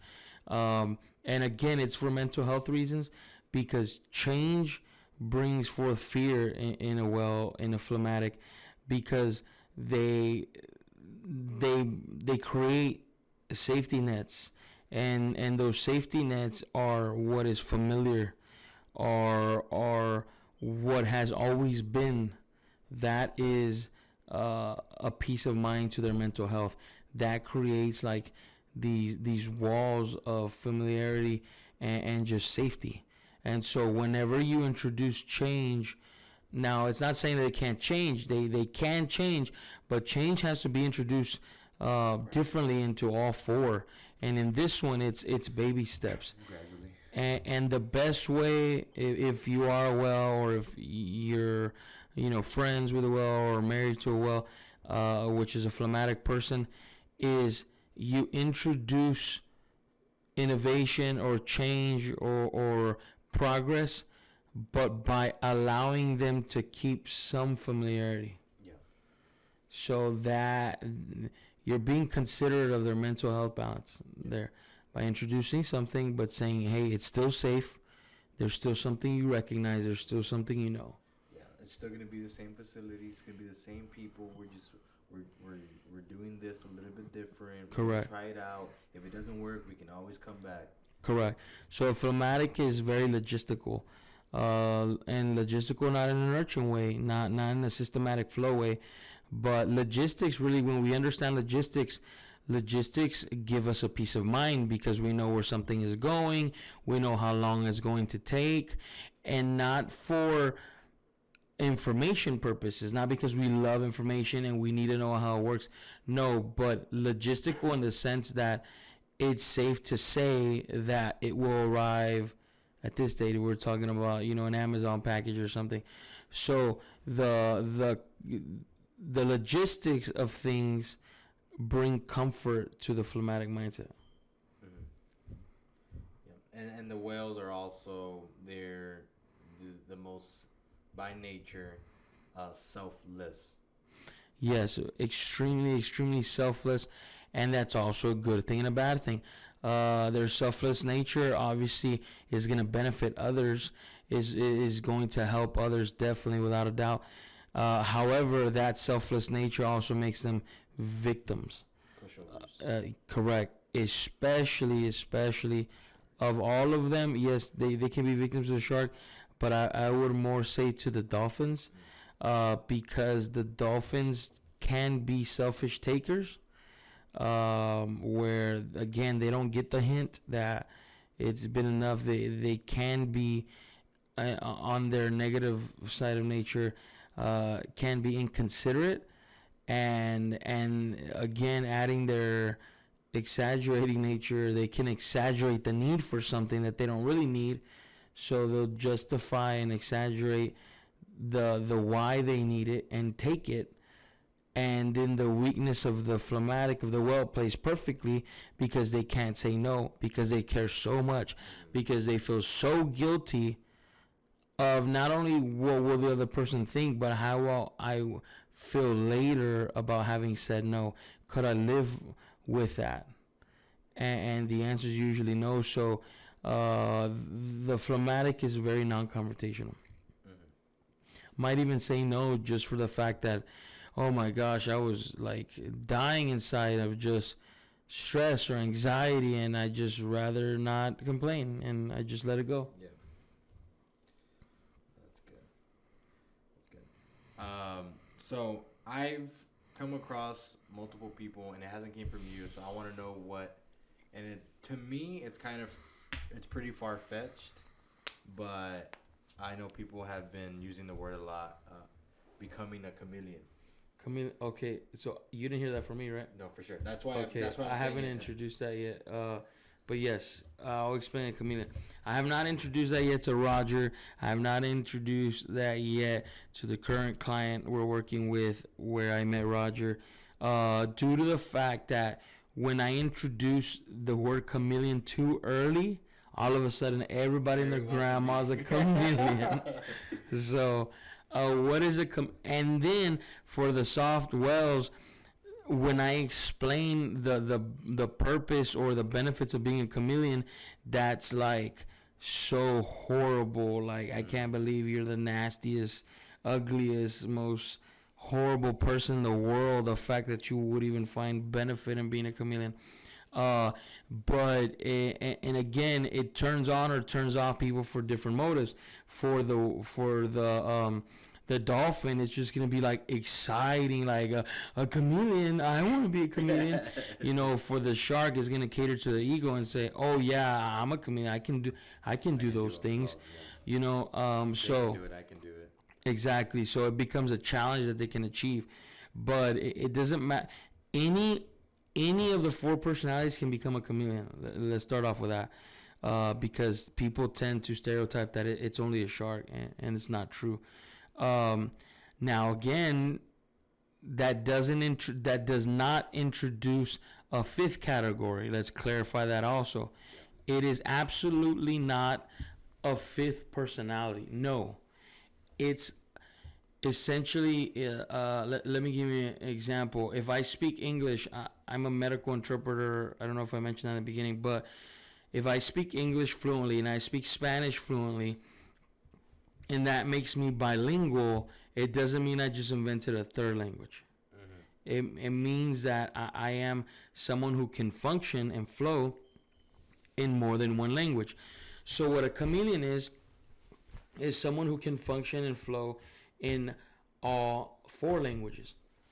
So I am a chameleon, by the way. But I when I'm teaching sometimes, I choose not to be a chameleon. Now my urchiness will disclaimer and explain and re-explain the same topic or the same sentence like multiple times so that I can appeal to all. But that's not necessarily what a chameleon will do. It's a little tough to do it in a group setting because they saw my shark, they saw my dolphin, they saw like all of them. So it doesn't really make me a chameleon because I'm in theory describing all four. What a chameleon is that if I'm talking to one type of personality, I literally only speak that language to them, even though that's not my natural language. For sure. So if I was speaking to a whale, I can speak to a whale, like a peacekeeper, like that with that humanitarian spirit and etc. But without fully exposing my shark side. Now, the reason I don't do it much in a classroom setting is because I experiment with my shark side and purposely making people uncomfortable because I want them to react, and so I can identify them. So I'll purposely shark in a classroom setting to draw them out, or I'll purposely say something like super urchin, like to see who I lose. Yeah, because that typically going to be the dolphin. Correct. Or like a whale leaning on their lazy side, or whatever. Or or even if I'm speaking like an urchin, I might lose the shark. What I'm speaking of becomes trivial to the shark, and they're just like, man, I don't care about all this information. Just tell me what I need to do. So I'll openly chameleon, openly cycle through the obviously, in order to teach this, I believe effectively, like, you don't have to be a chameleon to teach this, but in order to teach it effectively, and not just to teach the theory of it, because to kind of explain if it hasn't already been understood, my job is not to just explain the theory of it. When I go on these consulting jobs, like I am here at this church, not only did I come teach the theory of it and go over the material, but in between, I've been sitting down with couples, with individuals, and literally meticulously telling them what we need to adjust, what we need to grow. I've been sitting down with different leaders in between. Like, we scheduled 20 hours of training over a course of 3 days. So you can imagine it's a massive, massive, massive crash course. And in those 20 hours, we probably completed like a good 60 hours worth of training material. So we really jam packed it. And those 20 hours obviously includes breaks, lunches, and whatnot. So in one session, I was looking at the paperwork, the agenda. One session was equivalent to 5 conferences, jam-packed in one. If it were preachings, it was 5 preachings in 1 hour and a half session, or in a 2-hour session. So it's all crammed in. But when behind the scenes, and that's why we're not just stuck on the theory, where we also function. Part of the consulting part that we do is the application of it. So we're going out into the field, and that's really the part I like, because even though as a minister or as a preacher, I love to write, I love to teach, I love to preach, but it's not just staying those words just staying behind a pulpit or in front of a classroom, but then I get to go out in the field and apply it with the individuals, with the leaders, see them put it to use. And then, just like anything we learn, if we were to watch a YouTube video or read an instruction manual, then we put it to use, and you're like, wait a minute, it didn't work, or it looks different. So I actually get to be there when they've applied it, when they've tried it, when they've experimented with it, and then them either believe in it or distrust it and say, man, that was fake. Well, here, let me help you out. You're doing it wrong, or let me tell you what to do. So does that answer your question? It does. No. Yeah. Because I've heard it mentioned, but the way it was mentioned was very poorly. So okay. So back to that, to the chameleon part, is the chameleon has learned. Let's explain the why, because otherwise it gets understood as just a form of manipulation. The chameleon dominates all 4. It's very, very important to state that, because it's not just knowledge of the 4, because after this podcast, you're going to have knowledge of the 4. That doesn't make you a chameleon. It's literally dominating each 4.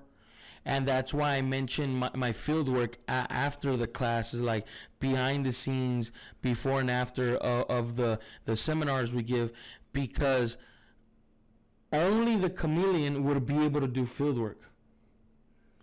Like, you can literally, Roger, you can teach the class I teach pretty much once you get the information down, or based on your level of intellect, I can give you the material and you can teach the class effectively. But it doesn't mean you'll be able to go out in the field and make adjustments in the field.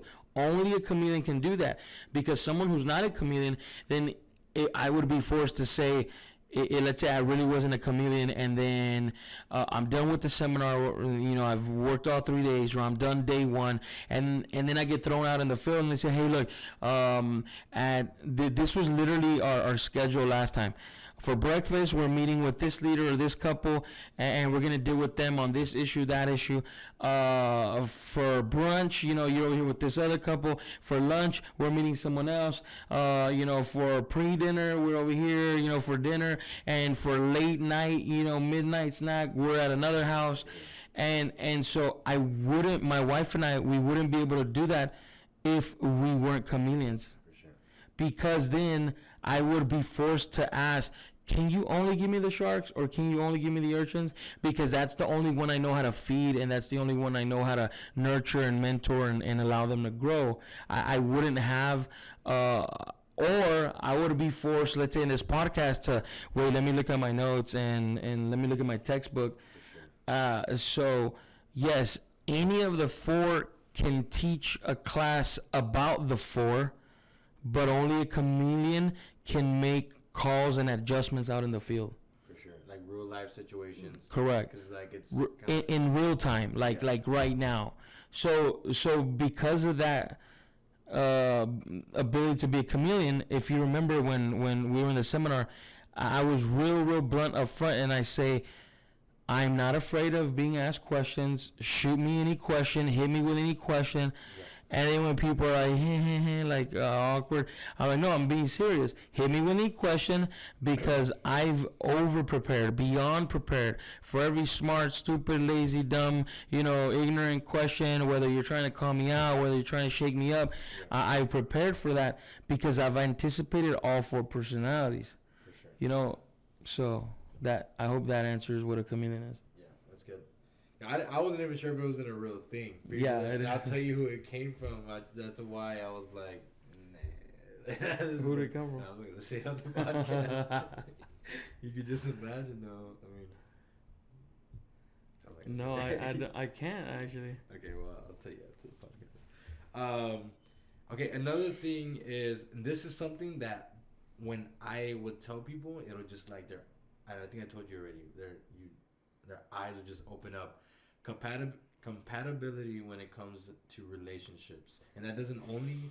I kind of want to focus on relationship with significant others, but this doesn't only mean significant others. This means like if you don't get along with a parent. Let's say you're a parent and you don't get along with your child. So any relationship. But I kind of want to because when I was I don't know, I would even hit him hard with this guy will be able to tell you if your relationship's gonna work or not, bro. You should break up with it right now or not. No, but really though. So you're trying to explain the benefits of this in relationships? Yes. Okay. So just kind of some questions to kind of align our mind or our thinking process correctly. So at this point, you're either saying, man, it's a bunch of junk, scroll to the next video, or you're like, I want to know more because it's interesting, or I want to know more because these guys are retarded, and they're talking a bunch of nonsense, and it's so hilarious to see them talk stupid, right? Whatever it is, based on your personality, you're either not watching for a given motive or watching for a different motive. But into the relationships, understanding the benefits of how it applies to our relationships, we need to, again, like we said, understand the four personalities, and as we build relationships, understanding ourselves, understanding the other person. But these are the questions that kind of get you thinking here. What if what we're saying is real, and if what we're saying it actually works? What if you could pair yourself? Because relationships, we're not just going to apply it to people. Relationships can be to a thing, to a job, to a career. They can be with something in your refrigerator, something you really, really, really love. What if I told you that your relationship could be perfectly meshed, even to your career or to your next girlfriend or your spouse, based on certain attributes, and you knew what to shop for? You knew it's kind of like if you were building a recipe. You were given a recipe, and you said this recipe works if you have these ingredients. So that's how kind of using the 4 temperaments. And again, it's a theory, and then again we're throwing in factors like of refinement versus unrefinement, which kind of can toss things around. Yeah. But what have I said? Okay, no wonder for some of us listening, no wonder I dropped out of those college classes. Like, I was so excited that that's what I was going to do, and I swore to God that that's what I wanted, and it just didn't work out. And maybe you just, like, you chalk it up to something that's not even real, like, just to make yourself feel better. But the point is that field of study had nothing to do with your personality, like, completely. Or what if you got wowed by this friend that later becomes your significant other, or you guys are pursuing something, and then all of a sudden it just doesn't work out, and you just attribute it to the most easiest thing that you can grasp, rather than understanding the complexity that they didn't match, then they didn't, like, there wasn't that connection within your personalities that complemented each other. And then there's a lot of schools of thought that, well, I hear opposites attract, or we have so much in common, which are two contradicting factors. But what if it's not just that simple? What if and I'm not knocking either of those. Yes, opposites attract, and it's proven the 4 temperaments. And yes, people who have things in common connect, and there's chemistry in common denominators of relationship. That's also proven the 4 temperaments. So neither of those two theories are rejected. They're both confirmed, but they're explained a little more in detail. So what if, let's say, clean slate, I'm not in a relationship, clean slate, I'm not in school, clean slate, I don't have a job, I'm about to start all 3 at the same time, then the knowledge of the 4 temperaments would allow me to enter into each of those 3 fields in the most effective way without wasting my time, and without, like, building these mistaken, problematic, time-consuming illusions, basically. For sure, like fuel efficient. Like, I feed this, it feeds me. Correct. Like a healthy relationship in all aspects. Correct, and they basically be textbook, and then we just tweak it from there. Even if the theory wasn't like bullseye dead on, it still saved me a bunch of time. Even if I had to make minor tweaks as I go, it still saved me all the unnecessary heartbreaks, basically. Yeah. So yes, that there is benefits in that 100%. And again, that's why it's important. So let me give you like a career, a job-based example that I don't know if I've used in the training, but so there's some companies, some jobs that my wife and I do consulting for, and when we do this psychological assessment, also some churches, other types of businesses, where they'll bring us in, not always to give a full training. Sometimes these businesses or these organizations, they already have a professional trainer.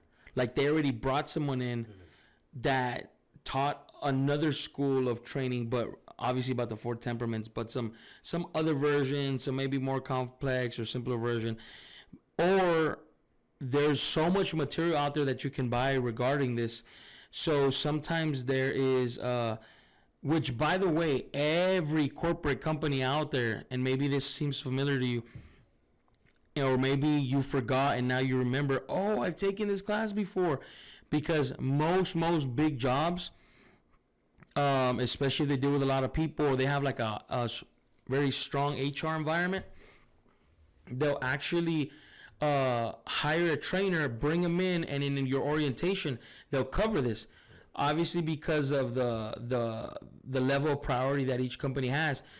Some companies, maybe if there's like an Urchin at the front of it, or a shark who really saw the benefit of it, they'll spend more time in that orientation teaching you this and labeling you.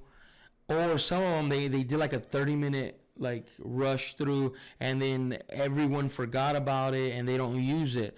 And then there's some jobs, like I have a friend of mine who at his job, they've color coded the personalities. I don't know if I mentioned this also in the training, but they'll color code it. And what's so cool is that they'll basically say, let's say me and Roger were different personalities, which we're not, by the way. But if we were, and let's say he's blue and I'm green, so whatever blue is for, when I'm walking on the hallway and I see Roger, then I'm like, oh, he's green. I gotta talk to him like in green language. Oh, he sees that I'm blue. He's going to talk to me in blue language. And then let's say the supervisors are given a list with the color coding. So it's crazy. Let's say, like real life scenario. It's so cool, man, because it saves a bunch of headaches, dude. Let's say, okay, I'm going to give a project to Roger, and I'm his boss. And then I pull up like Roger's blue. This company, Roger's blue. I'm green. And so we're passing each other down the hallway. And I see his name badge and it's blue, then I know that, okay, I need to talk to him this way in order to be respectful to who he is. And he's going to see that I'm green. And based on the training and orientation, he's already kind of somewhat been told how to direct themselves towards me. And then if I was his boss and I need to give him a task, I need him to do this project, or, I have a task for him and I'm about to send him an email, that system would allow me to look at this cheat sheet and say, okay, I'm about to send an email to Roger, and this is how you talk to blues. So the email should contain this, more of this, less of this, like less details, more energetic, motivation, or more details, and less energetic motivation, or straight to the point, or kind of sweet talk them a little bit. Hey, how's your day been? Hope you've been doing great. Blah blah blah. Or straight up, just, hey, I need you to do this. Can you get it done? Yeah. And then so I think it works so efficiently because, again, we're not testing stuff out. We already know. And in that case, in the workplace, it's been something that was already trained to you, and you embraced and accepted that that's who you are. You were like, yeah, that's me. Or obviously you would have rejected it in orientation. Yeah. So, anyways, so my wife and I, we work for some business like that. They probably already brought in outside training, but then they'll bring us in from time to time on a consulting basis to where, let's say, someone was terminated. Well, let's go based on the hiring process first. They're hiring a new staff member. They're adding someone, whether it's a church or a business, they're adding someone to payroll, and they bring us in, and maybe we're the ones who introduce this program to them, or maybe they already have someone else, but maybe that company charges arm and a leg to bring in a consultant, so they bring us in, and so we try to profile the position. Okay, so what's the position you're trying to fill? Okay, give me the vision. If you don't already have it documented, the job description, expectations, etc., etc. If it's a little more informal, it's just like, hey, just talk to me. Let me know what you're trying to fill. What do you expect from that person? What are their duties? Just set a level of expectation so I can understand it. They pitch that to me. Chances are they might already have some candidates in mind. So then they pitch me the candidates. If I've been working with them a little long term or even just short term, chances are I've already been exposed to their leadership. So then I'll have some better context and insight to be able to offer. If I haven't, I'm kind of forced to take their word for it or see their profile of what they've already been categorized in. So then, but before I'm influenced or manipulated by any candidates, based on the job description, expectations, and duties of the profile or the job position that's intended to be filled, we'll offer a profile that needs to be hired right off the bat. They'll say, okay, well, you can hire this one. If you want something most effective, this is the type of profile you need to hire. Or secondary would be this one, but do not hire this one, for that position. And then they'll might show us their candidates, and then if we can properly assess or evaluate their candidates, then we'll offer a candidate. Now the client doesn't always agree with our choice. The client may actually say, no, I was kind of setting my hopes on this candidate. It's fine. We're just a consultant. They still pay our fee, obviously. I'm just there to give them information, give them that assessment. They do with it what they want, and that's it. Later on, we'll follow up and see, like, if you took my assessment and you applied it, did it work out for you? Or if you rejected my assessment, you went, how did that work out? Yeah. You know, so then other scenarios, we might get called in after someone's been terminated. If someone's been terminated, then they might tell us, you know, what the grounds for termination were. Like, okay, well, this was the scenario. Okay, what is the profile of the person? The reason they bring us in for termination, obviously, some businesses, they don't want to make the same mistakes again. Yep. Right? It costs a lot of money to train someone. It costs a lot of money, you know, to put someone through training, equip them, educate them, whatever was needed for the job. So they don't want to be spending money unnecessarily.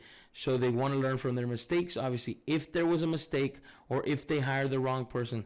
And really, the I guess the more wise companies or businesses, they're going to actually be more upfront. They're like, Ben, Ruby, we need to know, was the mistake on our end or was the mistake on the employee's end? Typical, stereotypical companies going to say, you know, it was the employee's fault, obviously. Mm-hmm, yeah. But, so then we'll assess, and let me give you a scenario where it's the company's fault.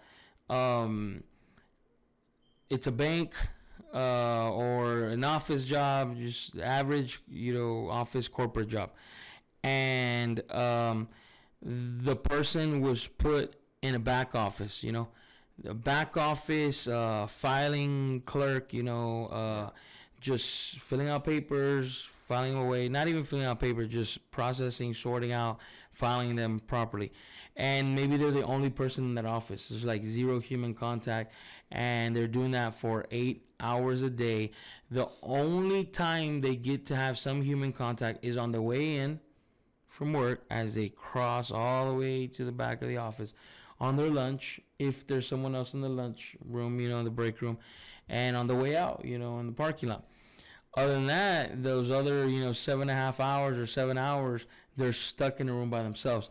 Now then, when we evaluate them, say, hey, can I check out their profile? Did you profile them right off the bat? And when I use the word profile, meaning did you make an assessment? Did you do the psychological assessment to be able to place them? Where are they placed? And let's say we find out it's a dolphin. No. Then dolphins require human contact. Like they need human contact, or otherwise they literally like start dying, going nuts, you know. So and then let's say and I might ask the company, okay, so what was the complaint? Well, they were just underperforming, you know, the performance level was unacceptable, and they weren't finishing the task, and then the company's just bashing, like, this was wrong, that was wrong, we didn't like this, we didn't like that, and at the sound of it, it's like, wow, that's a horrible employee. Yeah. Right? But if I'm really trying to learn from mistakes, that's where the consulting part comes in, because yes, just at just point blank, someone doesn't do their job, you fire them, obviously. But if we want to understand more to perfect our hiring process or to minimize turnover rates, you know, like, so then we're going to want to know why someone failed, or what we did to fail, or what we could have done to retain them. You know, we want to increase retention in businesses. So what will happen is that they give us the profile, and then we let them know, like, well, no, it's not that they failed. They're like, you know, you put them in the wrong position. Yeah. And then most likely they're like, no, but you don't understand, Ben. Like, look at the interview, or sometimes there'll even be an interview video or an interview notes. You don't understand. They were super impressive, super enthusiastic. They said yes to this. They impressed me. They wowed me. I expect them to be the best employee I ever had. I'm like, no, for starters, again, referring to the Dolphin, they have strong first impressions anyway. Yeah. And not to say that they're liars, but they would have succeeded, just like any personality. Let's not just focus on Dolphins. They would have succeeded had they been placed in the right environment that caters or is a fertile ground to who they are. Yeah. So if it was a bank, if it was a storefront, if it was a customer service related business, I had to have had them out front. I had to have had them where I can most have human contact, where they can thrive. And that really has to be the goal of placement and relationships in general, going back to that. That really has to be the goal of hiring, of engaging in relationships, engaging in friendships. Who is most compatible? I can be technically compatible to anyone, technically, if one of us adapts or both adapt. But who can I connect with more efficiently, have the greater capacity to connect? And really the key word here is, who can I thrive with? Yep. In what environment can I thrive? Who will I connect with that who I am thrives and who they are thrives in me? And that's a harder question, Yep. obviously, because it requires like a million factors. So, but that is the goal of using this in relationships. For sure. It saves me time. It saves me getting lost in unnecessary junk. It saves me also getting all googly-eyed for a misunderstanding. Not necessarily getting googly-eyed for the wrong person, but no, for it saves me from falling. And again, the people are not liars entirely. It saves me from falling for the wrong perspective or illusion of things or someone that I may have mistakenly created. It's not always that, oh, they fooled me. No, you fooled yourself because you misunderstood social cues. You misunderstood people's motives as to why they are imposed to do what they do, and you didn't pay attention. Maybe because you didn't bother identifying them, rather you leaned in on your own personal logic, which obviously our own personal logic doesn't apply or is not the same equivalent of significance in each personality. So I'll make dumb mistakes if I'm just relying on my forte, per se. For sure. That's good. That was a lot more in depth than what I expected, honestly. But it's good. It brought it around like full circle. I want to say just generally communication throughout the four personalities. So if I can explain it best for a shark, 'cause that's the best way I can explain it. Shark, punctual. Urchin, detailed. Dolphin, how would you approach a dolphin? Okay, so let me clarify. So the question is, how should we be communicating to each personality? Yeah. If we need to convey a message? Yes. Okay, perfect. So the same message, because this can lead to some confusion. People think that we need to have a different message for each personality, and no. I can convey the same message, but in different formats. So I'm sure you already understood that, but just to clarify, different formats. So let's say certain formats they're unable to import into certain personalities. So it's not that they don't understand the message, it's that it's not the proper format. Because all of a sudden when I change the format, they understand the message. Exactly. Yeah. So yeah. So that's a very good question. So if we were to simplify, just like shark is I would rather use, because punctual can be mistaken as time. Mm-hmm. So that would be urchin. So so for the shark, I would say blunt. Okay. To the point. Yeah. Blunt and to the point. And if we were to elaborate, do not sugarcoat, do not waste my time. Just get to a point, tell me what you want, quit beating around the bush. That's a shark. So communication has to be concise. But that concise communication has to offer enough, you can say, details for them to get it.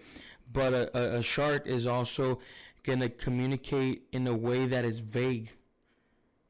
Because, especially if it's outwards, if the shark is communicating outwards, they assume you know what they're talking about. So they don't give a lot of details. For sure. Now, receiving end, same. They don't require so much details.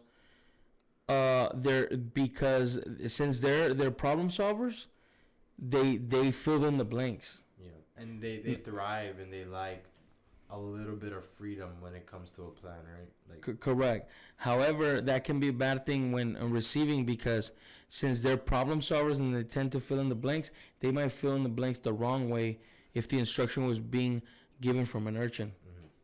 Yeah. So they tend to lean on their instincts versus then clear instruction. So the dolphin, it's gonna be highlighting the what's in it for me, highlighting the how fun it's gonna be, highlighting how not boring it is. Tone will matter. Tone matters in all four, but the tone is gonna be a high tone. It's gonna be a very upbeat tone, if anything, and there has to be, in some, depending on the refinement level, some sense of reward, some sense of like attainable reward, and understand, and then communication has to be also given. Like if I had to break it down about a dolphin, because I have clients like this, and this is a major thing. If you're too businessy, it's a turnoff, because they're like, dude, I will, walk until the end of the earth and fall off this flat earth if you're my friend, Yeah. So when I talk to them, I have to give them that feel that we're friends. That's a little tricky when you're their boss, right? Yeah. But they want you still as a boss, not that you're going to be the fun boss or that fun mom or that fun irresponsible dad, but you want to give them a little bit of hype, cater a little bit to their emotional needs, because their emotional needs are fun and recognition. Mm-hmm. So communication to them has to involve fun and has to involve recognition. Let's go a little further than that. If I needed for a dolphin to do something and to pay attention to my tedious details of the task, which they're automatic going to be like, oh my gosh, here we go. Yeah. It would help if, because they need fun and recognition, I have to make sure I explain that the new task is fun, and then recognize their past achievements. Hey, by the way, I wanted to thank you. That last project you did, man, 5-star job, dude. You really killed it. And informalities, because too much formalities, it's too uptight for a dolphin. So I would literally, if I was the general manager somewhere, I'd probably be talking literally like this. Bro, you killed it, dude. Amazing job. You know what I'm talking about. I don't even have to go into it. Legit. Just like, you murdered it, bro. I don't know how you did it, man. Legit. And so because of that, hey, man, I got this new project. I think you're the perfect one for it. Let's get it done. Let's just get it done. No billion details. Like, you know what to do. Do what you do. Get it done. Yeah. That's it. They're like, boom. Obviously later I might micromanage them a little bit, make sure they're throwing it on. But really, I just want them to get started. So I need to get them there. Yeah. And it's not going to involve a big list of instructions, because that's going to turn them off to not want to do it. Yeah. So now going to the urchin, communication has to be like clean, man. Clear, specific communication, and anticipating that they're literal creatures. They're literal, not literal creatures, but but I'm an animal. No, they're literal. They're beings that are literal about everything. Literal. They're literally literal. So if I'm communicating as a dolphin to an urchin, I may come off way too vague, and an urchin is going to say, look, bro, you just hyped me up about I don't know what the heck, because you didn't actually tell me anything. A shark might give a dolphin a little more instruction, but not enough details. And so that is what pisses off an urchin, because an urchin, again, they're very prideful, man. They're prideful about their craft. They're prideful about their quality. They're prideful about their precision. So they take it very, very offensively when you didn't give clear enough expectations or instructions, and they like I needed you to literally understand this, that they will hate you for it, and you'll be like, "What's the big deal? Big whoop! I forgot a few details." This is how an urchin sees it. You know what, man? I don't like you because you obviously don't like me, because you're setting me up for failure. Because if you did care about me, you would have given me clear instructions. So the fact that you didn't give me clear instructions, you're trying to set me up. Why do you want me to fail? Yeah. And then it's like, whoa, had nothing to do with that. I want you to succeed. Yeah. Well, obviously not. Otherwise, you would have given me clear instructions. Mm-hmm. So they're going to tend, how do you know you haven't hit the bullseye with an urchin in communication? Is if they still have a bunch of questions. Kind of like anyone who's watching right now, whenever he pitches me a question, he hasn't got across to me if I had to ask more questions. So that's kind of an example. Yeah. So if an urchin continues to ask questions, either they're trying to verify to make sure it's right, or verify. I do this a lot. I'll verify to, and I use this word, and no offense to like whoever takes it too heavily, but I take your words to incriminate you. And remember this, because we're going to cover this in mentorship later on. I will verify stuff to incriminate you, further incriminate you in your own words. So that when I was actually doing a couple days ago a one-on-one mentorship with some leaders, when I said, it's like, I'm not an athlete, but you know, in basketball, they do the ball check. Okay, yeah. And I never understood that, because I'm not like, what the heck is the purpose? Like, they literally just bounced it 3 times. Like, what the heck? 3 times. Right? But the ball check, like, check the ball, and then, like, when they're playing, like, you know, not professional basketball, obviously, right? Like I still don't understand what that's for. But when I verify, it's a ball check. So he said, I want coffee black 2 sugars. Coffee black 2 sugars? I check the ball. And if it's good, you're going to check it back. Yes, coffee black 2 sugars. So later when you're like, dude, I said coffee black 3 sugars. Hey, shut the heck up. I checked the ball twice and you checked it. You know what I mean? So urchins will either ask questions, not just because they're being annoying, which they can be, not just because they're just like to hear themselves talk, which they can, you know, or not just to annoy you. They're either verifying or clarifying. If they're clarifying, they didn't understand. Or if they're clarifying, they didn't understand your definition of something, because they might have a different definition of that same thing. And anticipated that. Correct. So then they're either verifying or clarifying. So again, just if you're speaking to an urchin and they have a bunch of questions, you're not done yet, unfortunately. For sure. And so if you move along and you leave them hanging with questions, assume that they may not complete the task successfully. And that's why they feel with all these bad feelings against you, because you set them up for failure. Yeah, that's good. Now, on a well, the communication of a well, you have to cater to their selfless nature. And when you're communicating to a well, no matter which of the 4 you are, I really think the well is the most delicate one. Because you not only have to by catering to that selfless nature means you have to humble yourself. Because if you communicate any request, any task, and you sounded egotistical, or you sounded self-serving, or you sounded like condescending or anything, they shut you out. They and don't get me wrong, they might still complete the task because they suck at saying no, but they no longer have respect for you. Granted, the Dolphin, you could beat him up and he still wants to be your friend, right? But the faithful well will still serve you, but believe that you're the most horrible person ever. And believe that you have no heart, you have no compassion.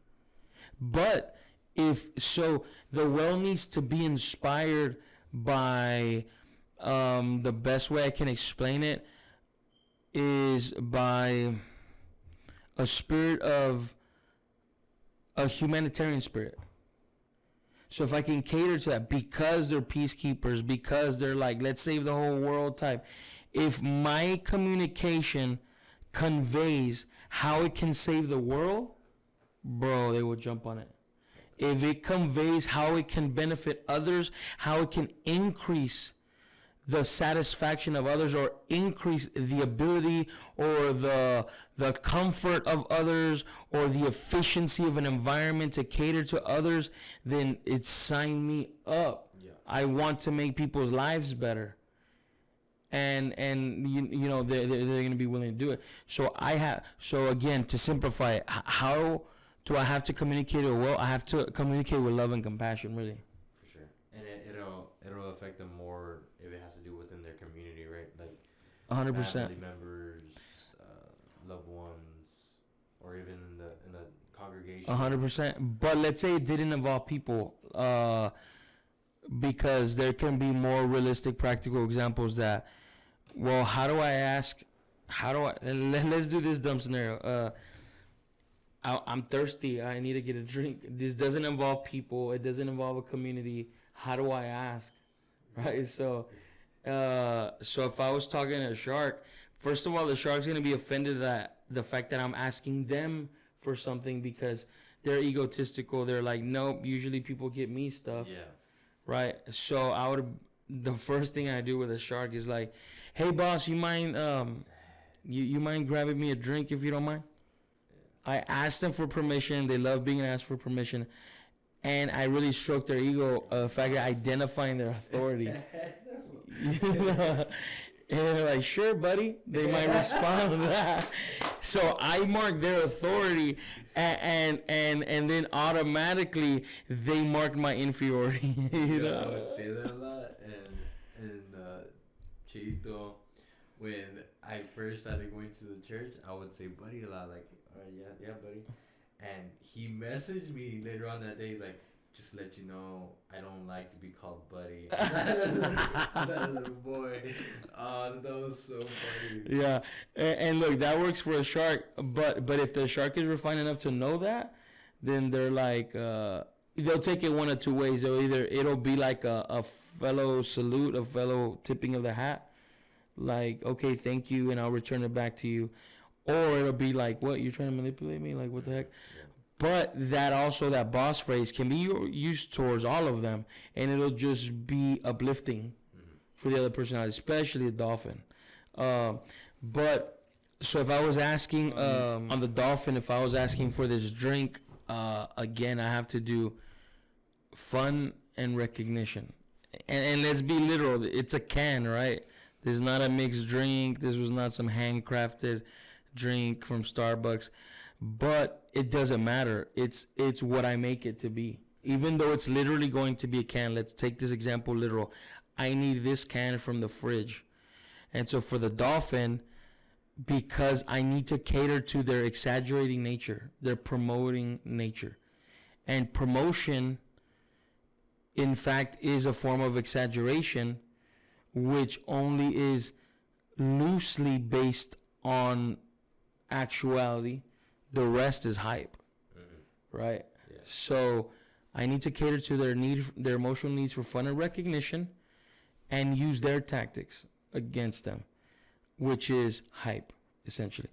So I'll be like, hey, bro, hey, man, what's up, bro? Or, hey, man. I'm establishing that we're equals. I make them acknowledge it. Hey, bro, not hey, boss, not so much.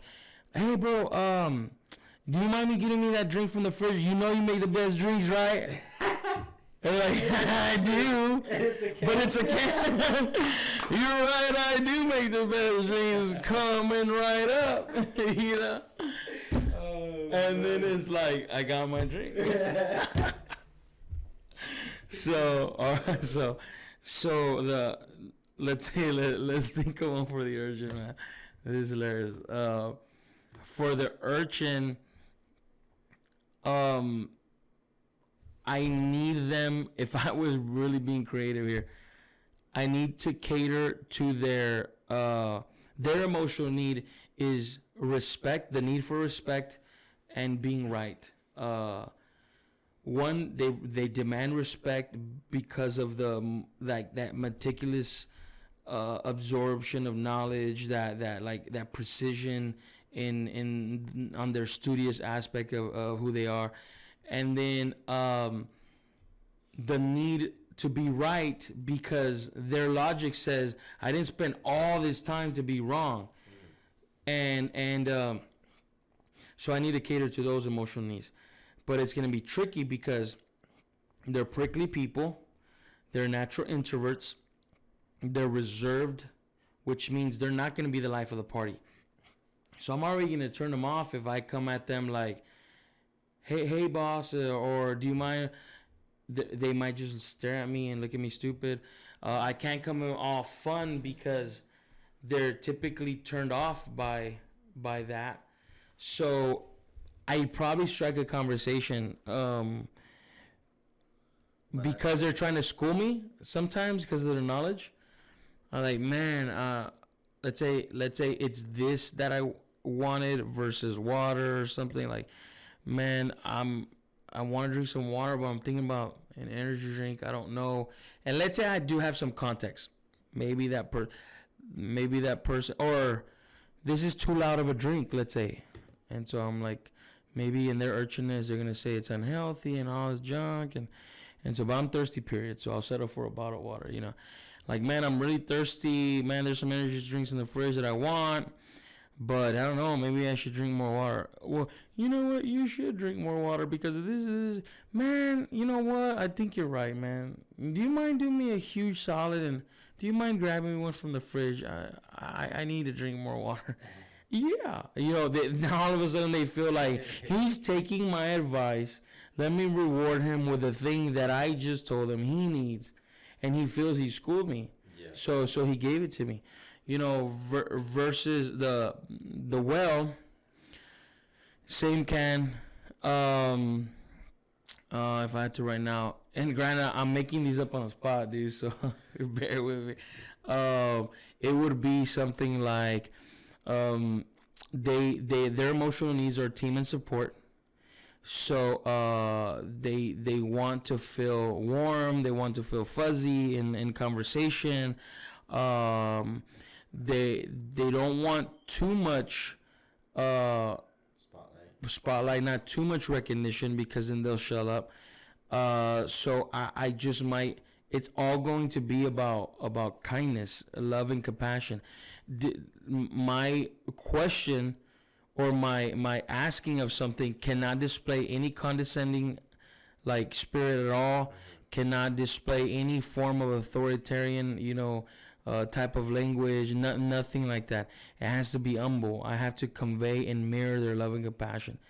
And so I would literally have to humble myself. I was like, hey, do you mind doing me a huge favor?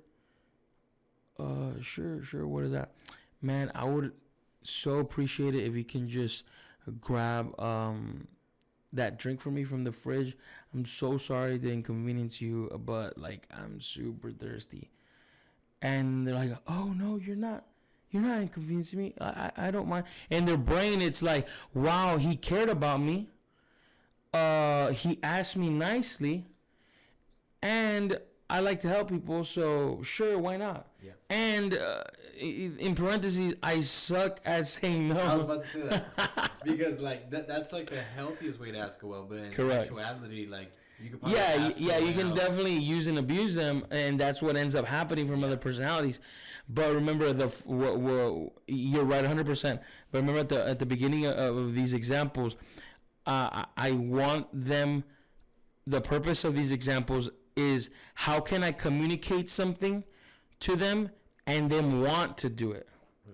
I can make all four of them do it. Yeah. I can force it on all four of them, but how do I ensure that I ask for something and continue to have the ability, the right, the privilege of continuing to ask for something in the future? Mm-hmm. And so that's how I'm going to do it. So these examples, you want to rewind and go back over them, whatever. These are the most efficient ways to please them and still get something, but not offend them.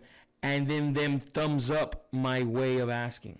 Mm-hmm. They're like, man, I like that guy, like in their own way.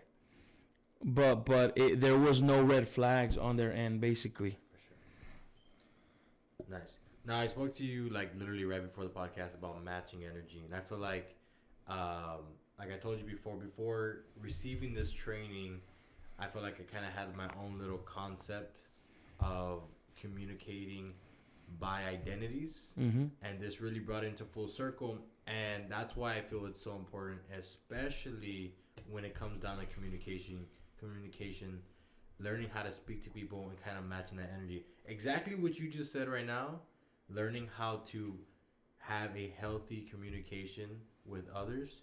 I love that. That's probably what I took out of the teaching the most, is learning, first of all, that not everybody's going to think like me. Not everybody's going to receive communication the way I am.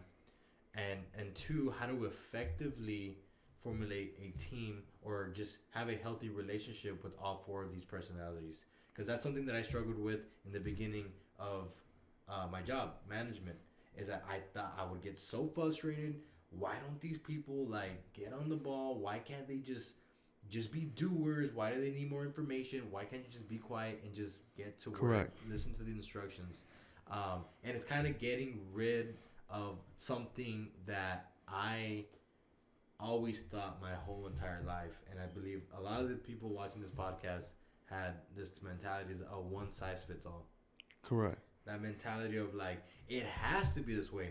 And I don't know if you know this, but I used to do training. I used to train people.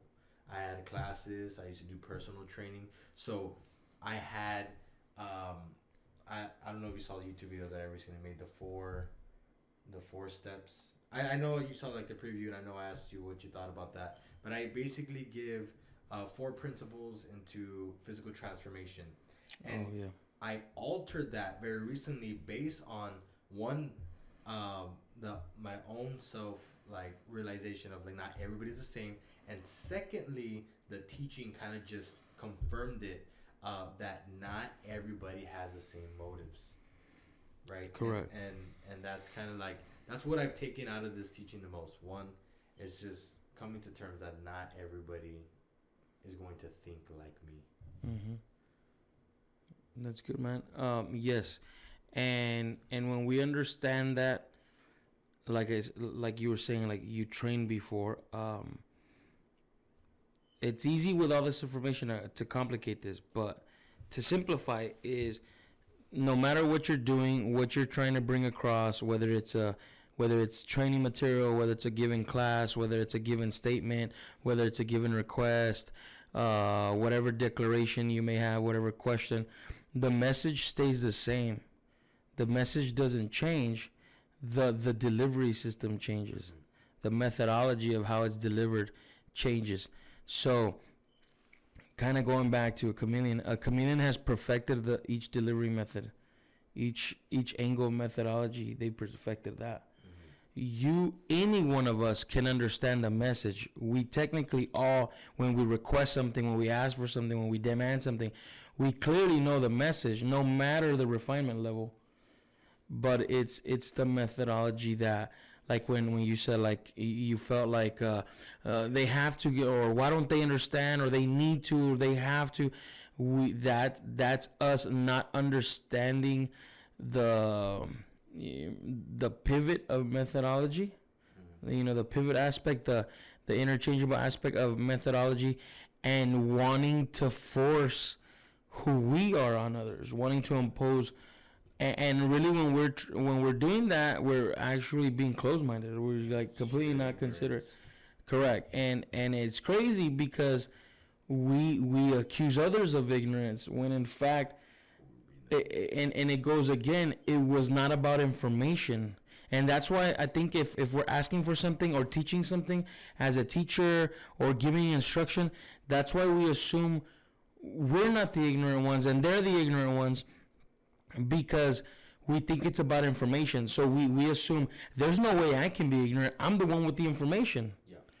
But ignorance in this aspect is not about information or who possesses the information. It's about who possesses the ability to deliver the information, the methodology of delivering the information.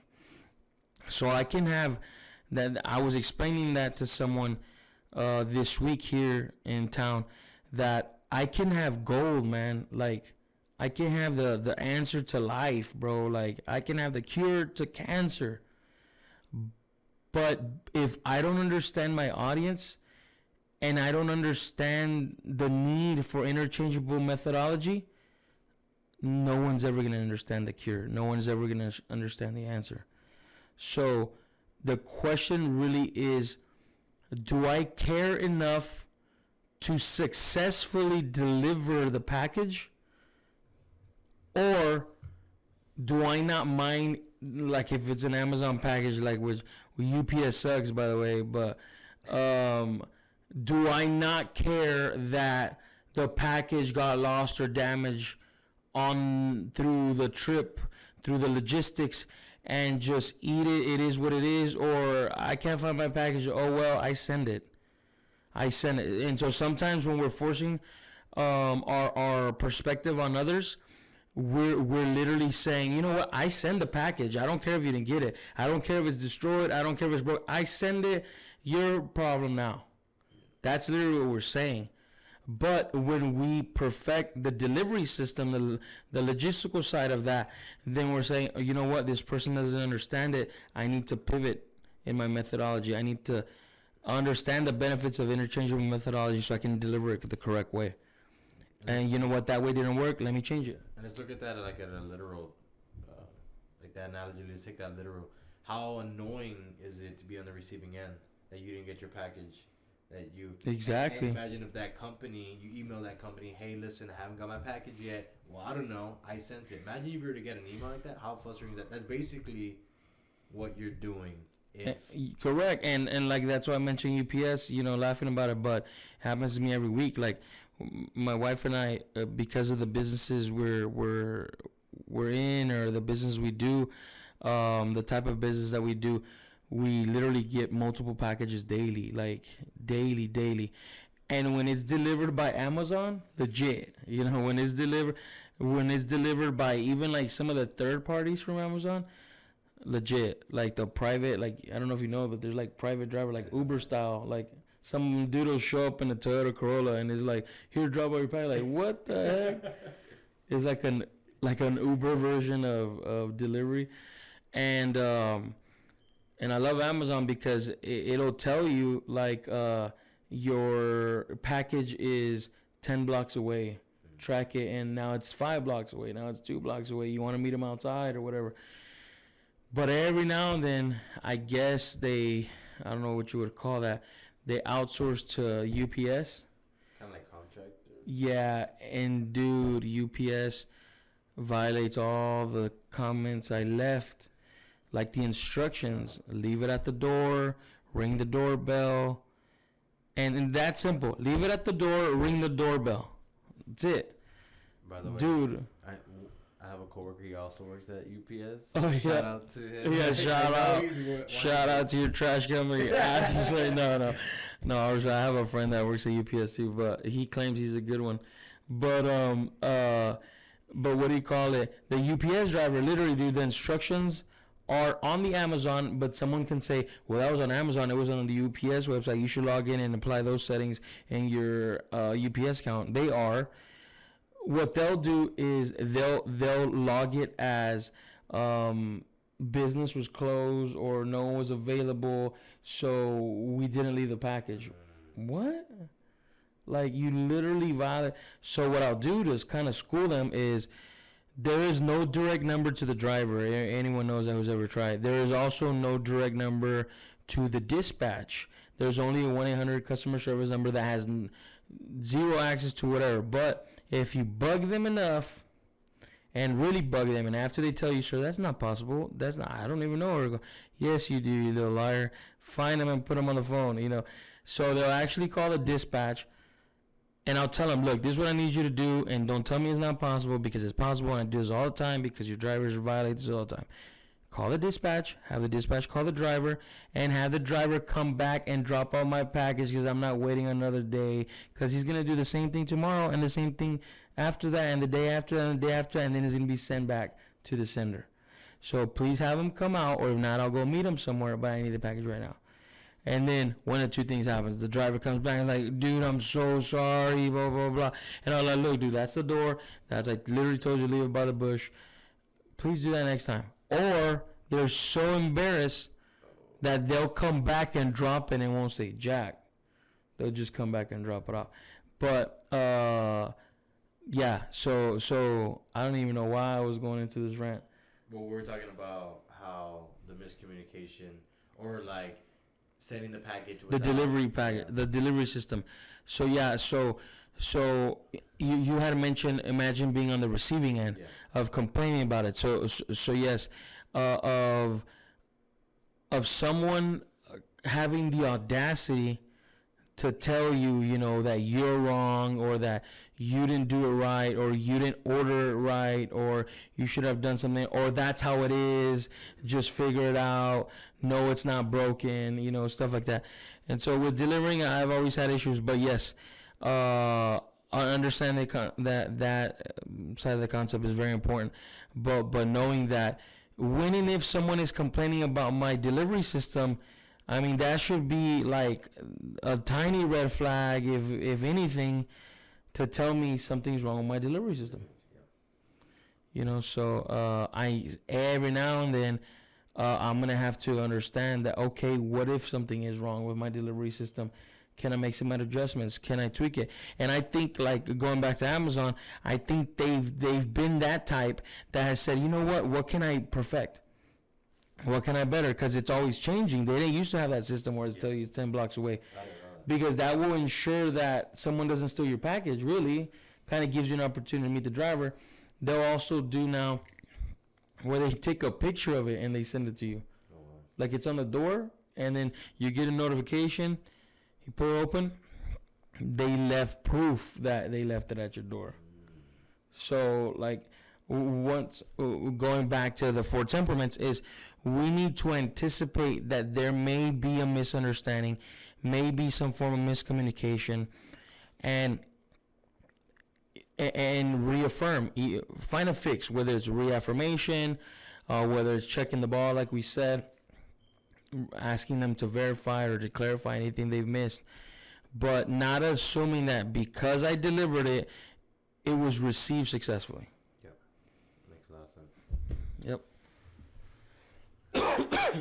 So, with that being said, it's 6:15 a.m. 6:15 a.m. We've been here 3 hours. 3 hours, and I actually have work in about like 2 hours. So.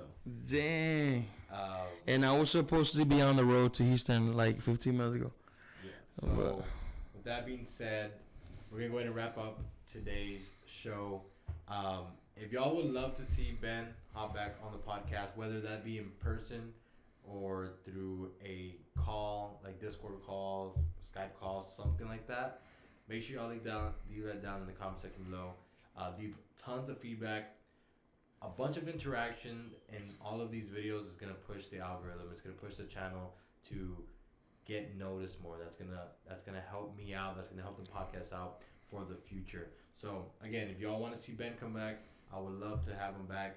Just if it's about this or if it's about something else, I believe that it'll have benefits to many people out there, because I know just a simple conversation with Ben personally can turn into like just a whole counseling session, and I'll start to reflect and be like, whoa, like I didn't even have that type of perspective. So thank you all so much. I want to thank Ben so much for hopping on, and that's pretty much it. If y'all enjoyed, leave a like, comment, and please subscribe. Thank you for having me, man, and you mind getting me a drink, buddy? Yeah.